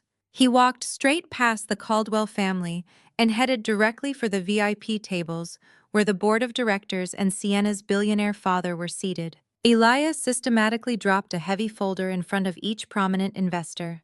The folders landed on the crisp white tablecloths with a series of dull, final thuds. I lifted the microphone. My voice echoed through the massive ballroom, steady, resonant, and dripping with absolute authority. "Good evening, members of the board, esteemed investors, and distinguished guests," I said, my gaze sweeping over the hundreds of terrified faces looking up at me. "Allow me to formally reintroduce myself. I am not standing before you tonight as the discarded, naive wife of Marcus Caldwell. I am standing here as the sole managing director of Apex Holdings. And as of yesterday morning, I am the absolute largest creditor of the entire Caldwell family empire." A collective gasp rippled through the elite crowd. I saw prominent judges and real estate moguls leaning forward, their eyes darting between me and the legal folders Elias had just distributed. I turned my body slightly, looking down at Trent, where the security guards had him pinned against the stage. "Trent." I spoke his name like a death sentence. "You spent years masquerading as the white savior of this family's legacy. You thought you could use my husband's investment fund to illegally finance your failing commercial properties while you mocked the very people funding your lifestyle. You bundled your toxic debt and tried to dump it blindly into the market to save yourself. You sold it to me. Because of your fraudulent shell game, your real estate firm has officially been liquidated by federal regulators as of 8 o'clock this morning. You are entirely bankrupt." Trent stopped struggling. The color drained from his face so completely he looked like a corpse. He slumped against the security guards, his arrogant facade shattering into a million irreparable pieces. In the second row, Chloe buried her face in her hands and began to sob uncontrollably, realizing her lavish lifestyle had just evaporated. I slowly turned my attention to Marcus. He was standing less than 3 feet away from me, breathing heavily, his eyes wide with a mixture of terror and disbelief. And Marcus. I stepped closer to him, my heels clicking sharply against the wooden stage. "You took your client's hard-earned money to buy a $2 million diamond for your mistress. You manipulated your own corporate ledgers to secure a bailout from a man you intended to deceive. You thought you could hide your massive liabilities and walk away clean. But you sold your debt to the exact same anonymous buyer Trent did. Your entire flagship fund now belongs to Apex Holdings. I own every single asset you thought you were hiding. I own your company. I own your future. You have absolutely nothing left." At the VIP table, Sienna's father abruptly stood up. He had opened the folder Elias gave him. He was staring at the highlighted bank transfers, the internal emails between Marcus and Trent, and the irrefutable proof of the massive financial fraud Marcus was using to trap his daughter. The billionaire patriarch looked at Marcus with a level of disgust and hatred that could have frozen boiling water. He pointed a trembling finger at the stage. "You miserable lying thief!" Sienna's father roared, his voice echoing through the silent ballroom. "You tried to use my daughter to pay off your criminal debts. I will see you rot in federal prison for the rest of your natural life." Sienna, who was standing completely frozen near the edge of the stage, looked from her furious father to Marcus. The beautiful, glowing illusion of her perfect engagement had just been violently slaughtered. She looked down at the velvet box resting on the floor, the box that held a ring bought with stolen money. The realization hit her with physical force. Her hands began to shake violently. The crystal champagne flute Sienna had been holding slipped from her fingers. It hit the marble floor and shattered into dozens of jagged, glittering pieces. The sharp sound of breaking glass broke the spell that had paralyzed Marcus. He had lost his investors. He had lost his bailout. He had lost his company. But Marcus Caldwell's ego was a terrifying, delusional machine. He could not accept that the woman he had treated like garbage for years had orchestrated his total destruction. He refused to believe he had been outsmarted. Desperation morphed into a wild, feral rage. Marcus lunged forward, ignoring the shattered pieces of his life. He pointed frantically at the heavy diamond collar resting against my neck, his chest heaving as he screamed into the microphone I was holding. "You are out of your mind!" Marcus screamed, his voice cracking, spittle flying from his lips. "You are completely delusional. I do not care what imaginary company you created. I do not care where you got those diamonds, or how you got your hands on that kind of money. You are my wife. We are legally married. Under Georgia law, every single asset you own is marital property. You have to split every penny of that fortune with me 50-50. I stared at the man I had loved for 5 years. The man who had mocked my background stolen from his clients and planned to throw me out onto the street. He was panting heavily, his eyes wild with a sickening mixture of greed and desperation. He honestly believed that the law he had tried to manipulate was now going to be his ultimate salvation. He thought the legal bonds of our marriage would force me to hand over half of an empire I had just inherited. I threw my head back and laughed. It was not a polite, restrained chuckle. It was a loud, resonant, genuinely joyous laugh that echoed through the state-of-the-art sound system and bounced off the crystal chandeliers. The sound of my laughter sent a physical shudder through Marcus. His frantic chest heaving suddenly paused. His confident, predatory stance faltered as he looked at me in total confusion. He had expected me to recoil. He had expected his threat to terrify me. I raised my free hand and snapped my fingers once. Elias Sterling, standing near the VIP tables with the board of directors, tapped the screen of his digital tablet. The massive projector screens behind the stage went entirely black for a fraction of a second. These were the screens meant to play a glowing high-definition tribute to the 30-year legacy of the Caldwell family. They were supposed to display a curated slideshow of their charitable donations and high society galas. Instead, a brilliant, harsh white light flooded the stage, casting a blinding glow over Marcus's sweating face. A high-resolution scan of a legal document towered 20 feet high behind us. Every single person in the ballroom could read the bold black text at the very top of the screen. It read, "Fulton County Superior Court." In the center, stamped in bright, undeniable red ink, was the official seal of the state of Georgia. It was a final judgment and decree of divorce. "Split half." "Marcus," I asked, my voice slicing through the dead silence of the ballroom. I turned gracefully, lifting my hand to point at the massive screen behind him. "You really should pay closer attention to the paperwork your arrogant brother-in-law draws up for you." I began pacing slowly across the stage, the crimson silk of my gown flowing behind me.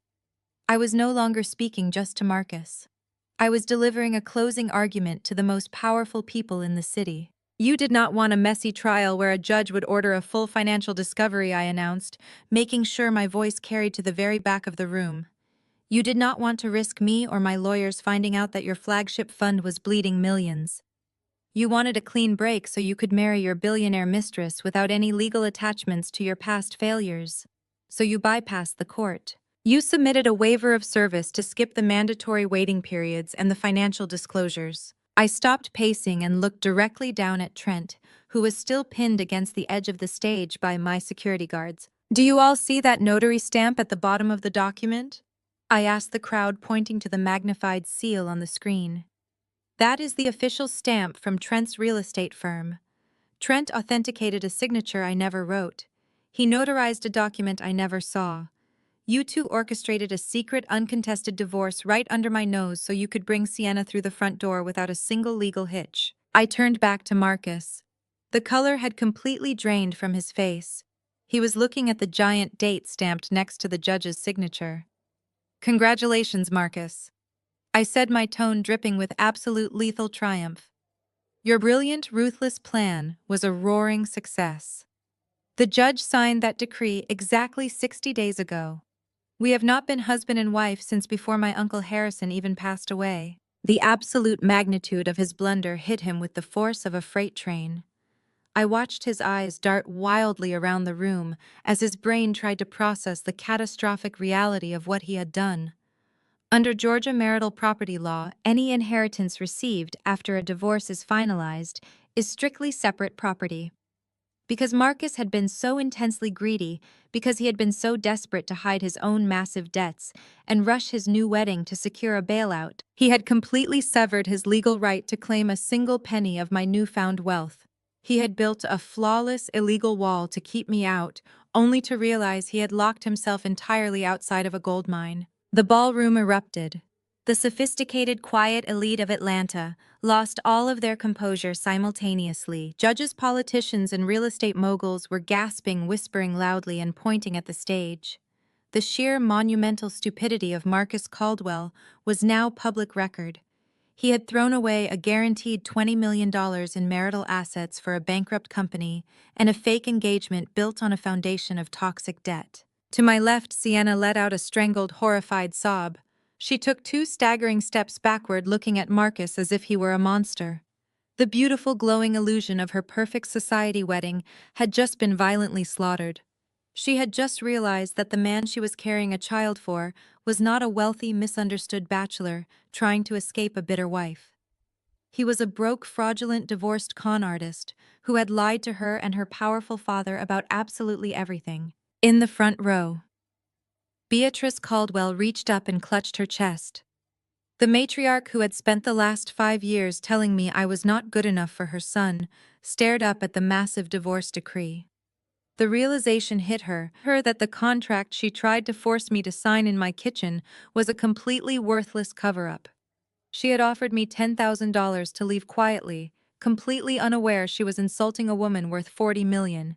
Her knees buckled completely. She collapsed onto the polished marble floor, her expensive gold jewelry clanking harshly against the stone as she fell. Chloe screamed for her mother, dropping to the ground beside her, her perfectly styled hair falling into her tear-streaked face in an absolute panic. But Marcus did not look down at his collapsing mother. He did not look at his weeping pregnant mistress. His eyes were completely glazed over, locked onto the bright red seal of the divorce decree projected on the screen. His brain completely short-circuited. The loss of the money was worse to him than the loss of his reputation. He could not fathom being poor. He could not fathom that the woman he viewed as a pathetic, naive stepping stone had completely outplayed him. The greed overrode his survival instinct. The thought of $40 million slipping through his fingers shattered his last remaining thread of sanity. He forgot about the investors sitting at the tables. He forgot about the live microphones. He forgot about the elite society he had spent his entire life trying to impress. Marcus grabbed his own hair with both hands, his face contorted in a mask of absolute feral panic. "No," Marcus screamed at the top of his lungs, his voice raw and hysterical, echoing violently through the grand ballroom. "That document is fake. I had Trent forge your signature. That divorce is invalid. Give me my money back." I stood perfectly still, letting the brilliant flash of the red and blue emergency lights wash over the crimson silk of my gown. The wailing of the sirens outside the hotel cut through the dead silence of the ballroom, a deafening mechanical scream that signaled the absolute end of the Caldwell empire. Marcus remained on his knees on the polished wooden stage, his entire body trembling so violently that his teeth audibly chattered. He stared blankly at the massive oak doors at the back of the room, watching his inevitable destruction march straight down the center aisle. The federal agents moved with terrifying synchronized precision. They did not shout or draw their weapons. They did not need to. Their sheer, undeniable authority parted the crowd of elite Atlanta socialites like the Red Sea. Wealthy investors, politicians, and real estate moguls scrambled out of the way, desperate to avoid making eye contact with the authorities. No one wanted to be associated with the financial bloodbath that was about to take place. Elias Sterling stood beside me, his posture relaxed and victorious. He calmly turned the microphone off and handed it to a frozen hotel manager standing near the stairs. Elias had meticulously planned this exact timing. He had submitted the encrypted flash drive containing Marcus and Trent's fraudulent financial ledgers, the offshore transfer receipts, and the fake notary documents to his contacts at the Federal Bureau hours ago. He knew the moment Marcus publicly confessed to the forgery, the agents would have the real-time probable cause they needed to execute the arrest warrants on the spot. The lead FBI agent, a tall, broad-shouldered man with a face carved from stone, stopped at the base of the stage. He looked down at Trent, who was still pinned firmly against the edge of the platform by my private security team. Trent was openly weeping now, the pain of his dislocated shoulder mixing with the sheer terror of federal prison. The agent flashed his gold badge, the metallic glare catching the light of the chandeliers. Trenton Miller, the agent, announced, his voice carrying effortlessly over the terrified murmurs of the crowd. You are under arrest for conspiracy to commit wire fraud, massive corporate embezzlement, and the falsification of federal banking documents. You have the right to remain silent. I strongly suggest you exercise it. Trent tried to thrash away his survival instinct, overriding all logic. He screamed that he was being set up, that his company was completely legitimate, that his brother-in-law had forced him into the offshore transfers. The federal agents completely ignored his pathetic display. They stepped forward, grabbed Trent by his uninjured arm, and roughly secured a heavy pair of steel handcuffs around his wrists, forcing him to bend awkwardly to accommodate his dislocated shoulder. They hauled the arrogant white real estate developer up from the floor, stripping away every ounce of the superiority he had weaponized against me for the last 5 years. The lead agent then turned his attention to the stage. He walked up the short flight of wooden stairs, his heavy boots echoing with terrible finality. He stopped right in front of Marcus, looking down at the broken, sweating man kneeling on the floor. Marcus Caldwell, the agent said coldly. You are under arrest for first-degree wire fraud, money laundering, forgery of state court documents, and perjury. Stand up and place your hands behind your back. Marcus did not move. He seemed entirely paralyzed, his brain simply refusing to accept the reality of the handcuffs the agent was currently unclipping from his belt. He slowly turned his head to look at me. His eyes were completely bloodshot, his perfectly groomed hair matted to his forehead with cold sweat. He looked like a cornered, desperate animal begging for a way out that simply did not exist. Maya, please. Marcus croaked, his voice cracking into a pathetic, high-pitched whine. Please tell them. Tell them this is a misunderstanding. Tell them I will give the investors their money back. I can fix this. You have the 40 million. You can buy the debt back. You can save the fund. We can just annul the divorce. I will marry you again. We can fix everything. Please do not let them take me. It was the most revolting, transparent display of cowardice I had ever witnessed. The man who had spent years telling me my career was a joke. The man who had laughed while his family humiliated me. The man who had secretly divorced me to steal my future was now begging me to use my own inheritance to buy his freedom. He still saw me as a resource. He still thought I was foolish enough to fall for the illusion of his love. I looked down at him, my expression entirely devoid of pity. I did not feel anger anymore. I did not feel sorrow. I simply felt an overwhelming, incredible lightness, as if a massive, suffocating weight had just been lifted off my chest. I think you need to understand something very clearly, Marcus, I said, keeping my voice low so only he and the federal agents could hear. I am not the naive, middle-class girl you thought you could easily discard. I am the architect of the cage you are currently sitting in. I bought your debt. I froze your accounts. I submitted the flash drive to the Federal Bureau. I did not come here tonight to save you. I came here to ensure you never have the opportunity to destroy another woman's life again. Marcus let out a strangled, breathless gasp. The realization hit him with physical force. He finally understood that he had not just been unlucky. He had been systematically, ruthlessly outplayed by the very woman he thought was entirely beneath him. The federal agent reached down, grabbed Marcus by the collar of his custom tuxedo, and hauled him forcefully to his feet. Marcus offered no resistance as his arms were wrenched behind his back.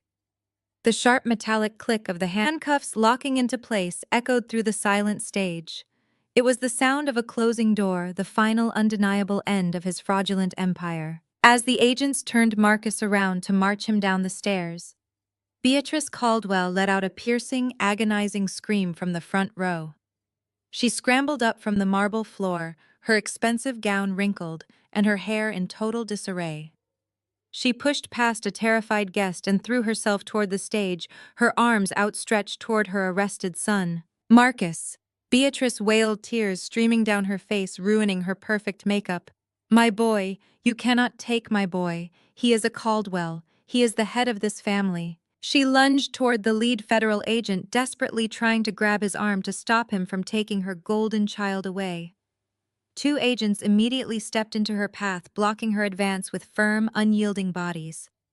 Beatrice collapsed against them, sobbing hysterically, realizing that all her social status, all her elite country club memberships, and all her arrogant pride were completely useless against federal indictments. Chloe stood frozen a few feet away, her hands covering her mouth, watching both her husband and her brother being escorted out of the ballroom in steel chains.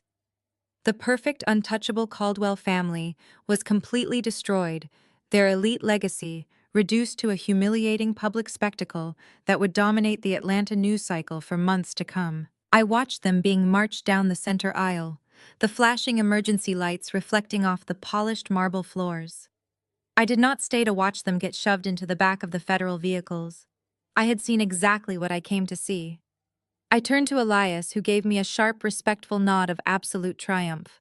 I gathered the heavy silk skirt of my crimson gown and turned my back on the wreckage of my past. I walked slowly toward the private side exit of the grand ballroom, stepping out into the cool, refreshing Atlanta night air. A sleek black private car was already waiting at the curb, its engine purring softly. The driver immediately stepped out and opened the door for me. I slid into the plush leather seat, leaning my head back against the headrest. I closed my eyes, listening to the fading sound of the police sirens in the distance, and for the first time in my entire adult life, I breathed completely, entirely free. The sharp metallic click of the handcuffs locking around Marcus's wrists was the loudest sound in the entire ballroom. The federal agent secured him tightly, leaving the charismatic financial broker looking completely helpless on the polished wooden stage. But the physical restraint was nothing compared to the emotional execution that was about to take place right in front of him. Sienna stepped forward. The billionaire heiress was shaking her face, flushed with a mixture of absolute heartbreak and pure, unadulterated rage. She looked at Marcus, the man who had whispered promises of a perfect future to her just an hour ago. She looked at his handcuffed wrists, then at the massive projector screen still displaying the secret divorce decree he had forged to trick her. Her father's private security team moved in close behind her, but Sienna waved them off. She wanted to handle this herself. "You used me." Sienna's voice trembled, but it carried clearly across the silent room. "You used my father's money, you used my trust, and you used the child I am carrying as a shield for your federal crimes. You are a disgusting, pathetic fraud." Marcus opened his mouth to beg to spin one last desperate lie, but he never got the chance. Sienna raised her hand and delivered a brutal, stinging slap directly across his face. The sound cracked like a whip. Marcus's head snapped to the side, a bright red mark instantly blossoming across his cheek. Without a moment of hesitation, Sienna ripped the $2 million engagement ring off her finger. She threw it directly at his chest. The heavy diamond bounced off his custom tuxedo and clattered onto the floor, rolling away into the shadows. Sienna turned her back on him, completely grabbing her father's arm and walking straight out of the ballroom without looking back. Down on the main floor, the reality of the situation was destroying the rest of the Caldwell family. Trent was currently being read his Miranda rights by two stern federal agents. The arrogant white real estate developer who had strutted through my house dictating terms was now openly weeping. He was sobbing loudly, begging the wealthy investors sitting nearby to call his defense attorneys, swearing that Marcus had manipulated the accounting books. None of the Atlanta elite made eye contact with him. They simply turned their backs, entirely disgusted by the spectacle. Chloe watched her husband being hauled toward the exit, her perfect facade crumbling into violent hysterics. She realized in an instant that her luxury cars, her country club memberships, and her lavish lifestyle were completely gone. Her credit cards were frozen. Her properties were seized. She collapsed against a banquet table, screaming and crying, blaming everyone but herself for the greed that had poisoned her marriage. But the most spectacular collapse belonged to Beatrice Caldwell. The matriarch of the family had watched her entire legacy evaporate in a matter of minutes. She had seen her son arrested, her son-in-law disgraced, and her carefully cultivated reputation among Atlanta's black elite permanently incinerated. The federal agents began to march Marcus toward the stairs to lead him away. Panic, raw and suffocating, overrode every ounce of Beatrice's suffocating pride. She broke away from the crowd. She did not walk or run toward me. Beatrice Caldwell, a woman who had spent 5 years treating me like dirt on her designer shoes, dropped to her knees on the marble floor. She scrambled forward, her heavy gold bracelets scraping harshly against the polished stone. She crawled directly to my feet, entirely abandoning her aristocratic dignity. Beatrice threw her arms around my legs, clutching the crimson silk of my couture gown with desperate, trembling hands. "Maya, I am begging you." Beatrice wailed, her voice cracking into a high, pathetic shriek. "Please look at me. I am begging you as a mother. You have the power to stop this. Tell the federal agents you signed that waiver willingly. Tell them it was all a misunderstanding about the timeline. Tell them you will use the 40 million to clear the debt and make the investors whole. You can save Marcus. Please do not let them put my boy in a cage." I looked down at the woman gripping my legs. I remembered her standing in my cramped kitchen, tossing a check onto the counter, telling me I was nothing but a middle-class burden dragging her son down. I remembered her sneering at my clothes, mocking my career, and pushing me toward the door so she could welcome a wealthier replacement. I did not feel a single drop of sympathy. I calmly reached down and firmly detached her frantic hands from my dress. I took a slow, deliberate step backward, completely removing myself from her physical grasp. I looked down at her from my towering heels, my expression carved from pure ice. "Do you remember standing in my home, Beatrice?" I asked, my voice smooth, steady, and utterly ruthless. "Do you remember dropping a typed confession on my table and telling me that if I took the blame for Marcus's failures, you would give me $10,000 to disappear quietly?" Beatrice stared up at me, tears streaming through her ruined makeup, her mouth opening and closing in silent, terrified panic. "You told me to take the money and go back to where I came from." I smiled down at her, delivering the final fatal blow. "Well, I have decided to take your financial advice. Keep your $10,000, Beatrice. You are going to need every single penny of it to buy Marcus his favorite snacks in the federal prison canteen." Beatrice let out a devastated, gut-wrenching wail, collapsing face first onto the cold marble floor. On the stage, Marcus heard every word. The last shred of his arrogant delusion shattered. He realized there was no negotiation, no buyout, and absolutely no mercy coming from the woman he had tried to discard. The federal agents grabbed him by the biceps and forcefully marched him down the wooden stairs. As they dragged him through the center aisle of the ballroom, Marcus completely lost his mind. He thrashed against the steel handcuffs, twisting his body around to look back at the stage. "Maya!" Marcus screamed, his voice tearing through the silent crowd. "Maya, please! You cannot do this to me! I am your husband! You have to help me! Maya!" His desperate, hysterical screams echoed off the crystal chandeliers. He shouted my name over and over again, begging the very woman he had secretly divorced to somehow save his life. The wealthy guests pulled away in disgust, watching the former golden boy of Atlanta finance being hauled out like a common street criminal. The heavy oak doors of the ballroom swung open, revealing the flashing red and blue emergency lights waiting in the hotel lobby. The agents shoved Marcus through the threshold. The heavy doors slammed shut behind him with a resonant final thud, cutting off his frantic screaming entirely. The silence that followed was absolute. The Caldwell empire was officially dead, buried under the crushing weight of their own greed. I stood center stage in my crimson gown, the dazzling diamonds resting perfectly against my collarbone.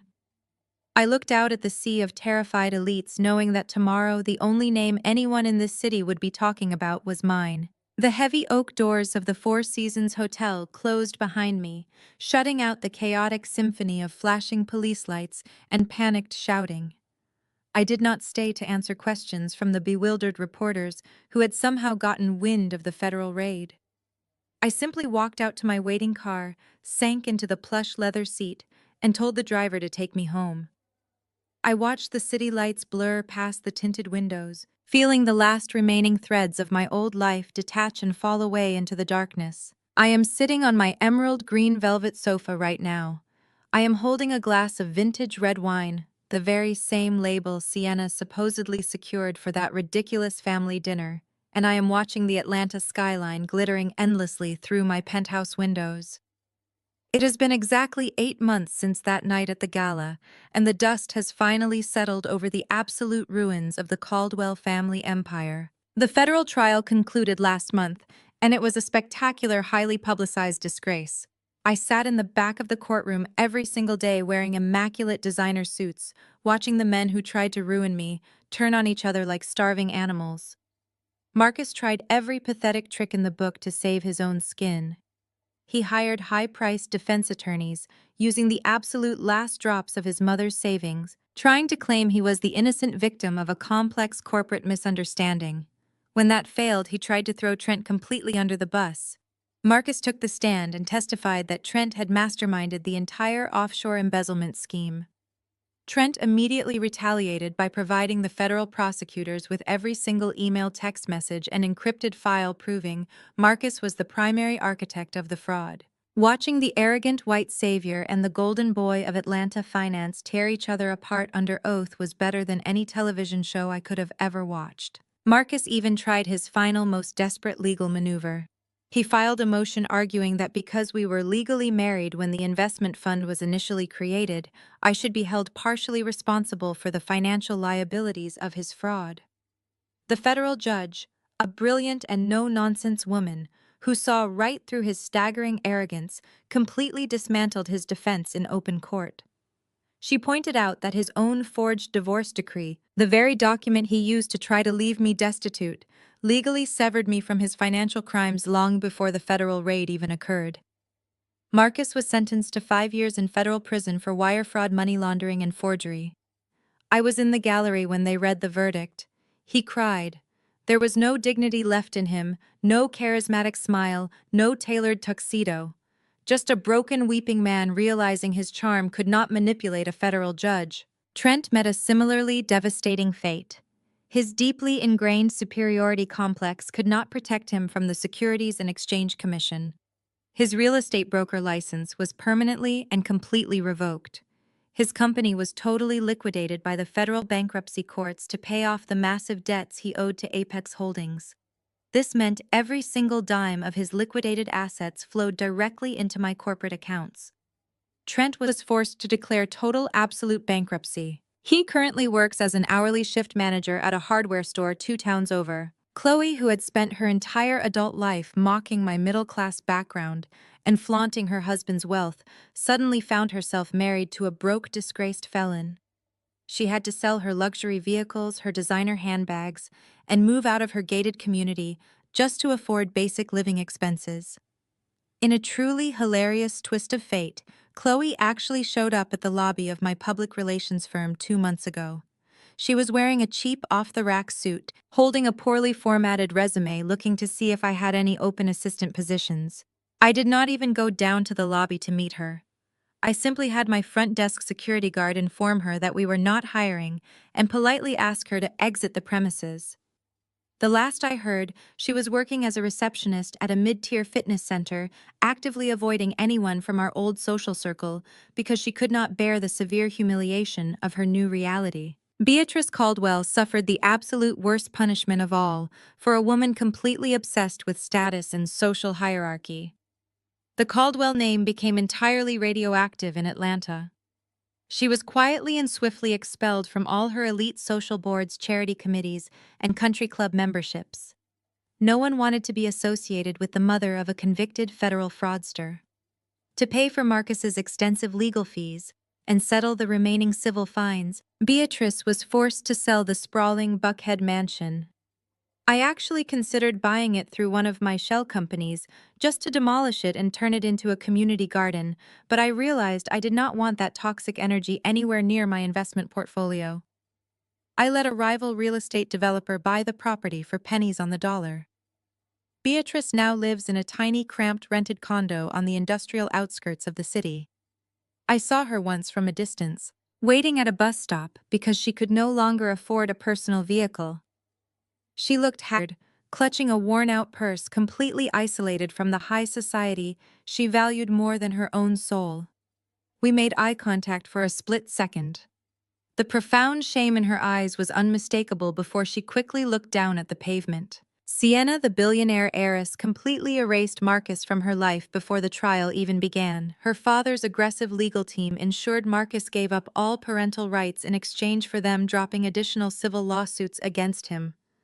Marcus will never see a single dime of that family wealth, and he will never meet the child he tried to use as a financial anchor. Sienna moved back to the West Coast, entirely abandoning the wreckage of her Atlanta engagement. As for me, I have never been more powerful or at peace.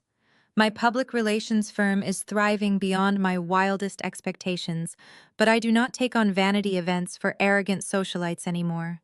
I only work with corporate clients and charitable foundations who respect my time and my vision. But my true passion lies entirely elsewhere now. I took a significant portion of my $40 million inheritance and established a comprehensive legal aid foundation right here in Atlanta. We provide top-tier legal representation, forensic accounting, and private security services to women who are facing financial abuse, hidden assets, and fraudulent divorce tactics from manipulative spouses. I make sure no woman who walks through our doors ever feels cornered the way Beatrice and Trent tried to corner me in my cramped kitchen.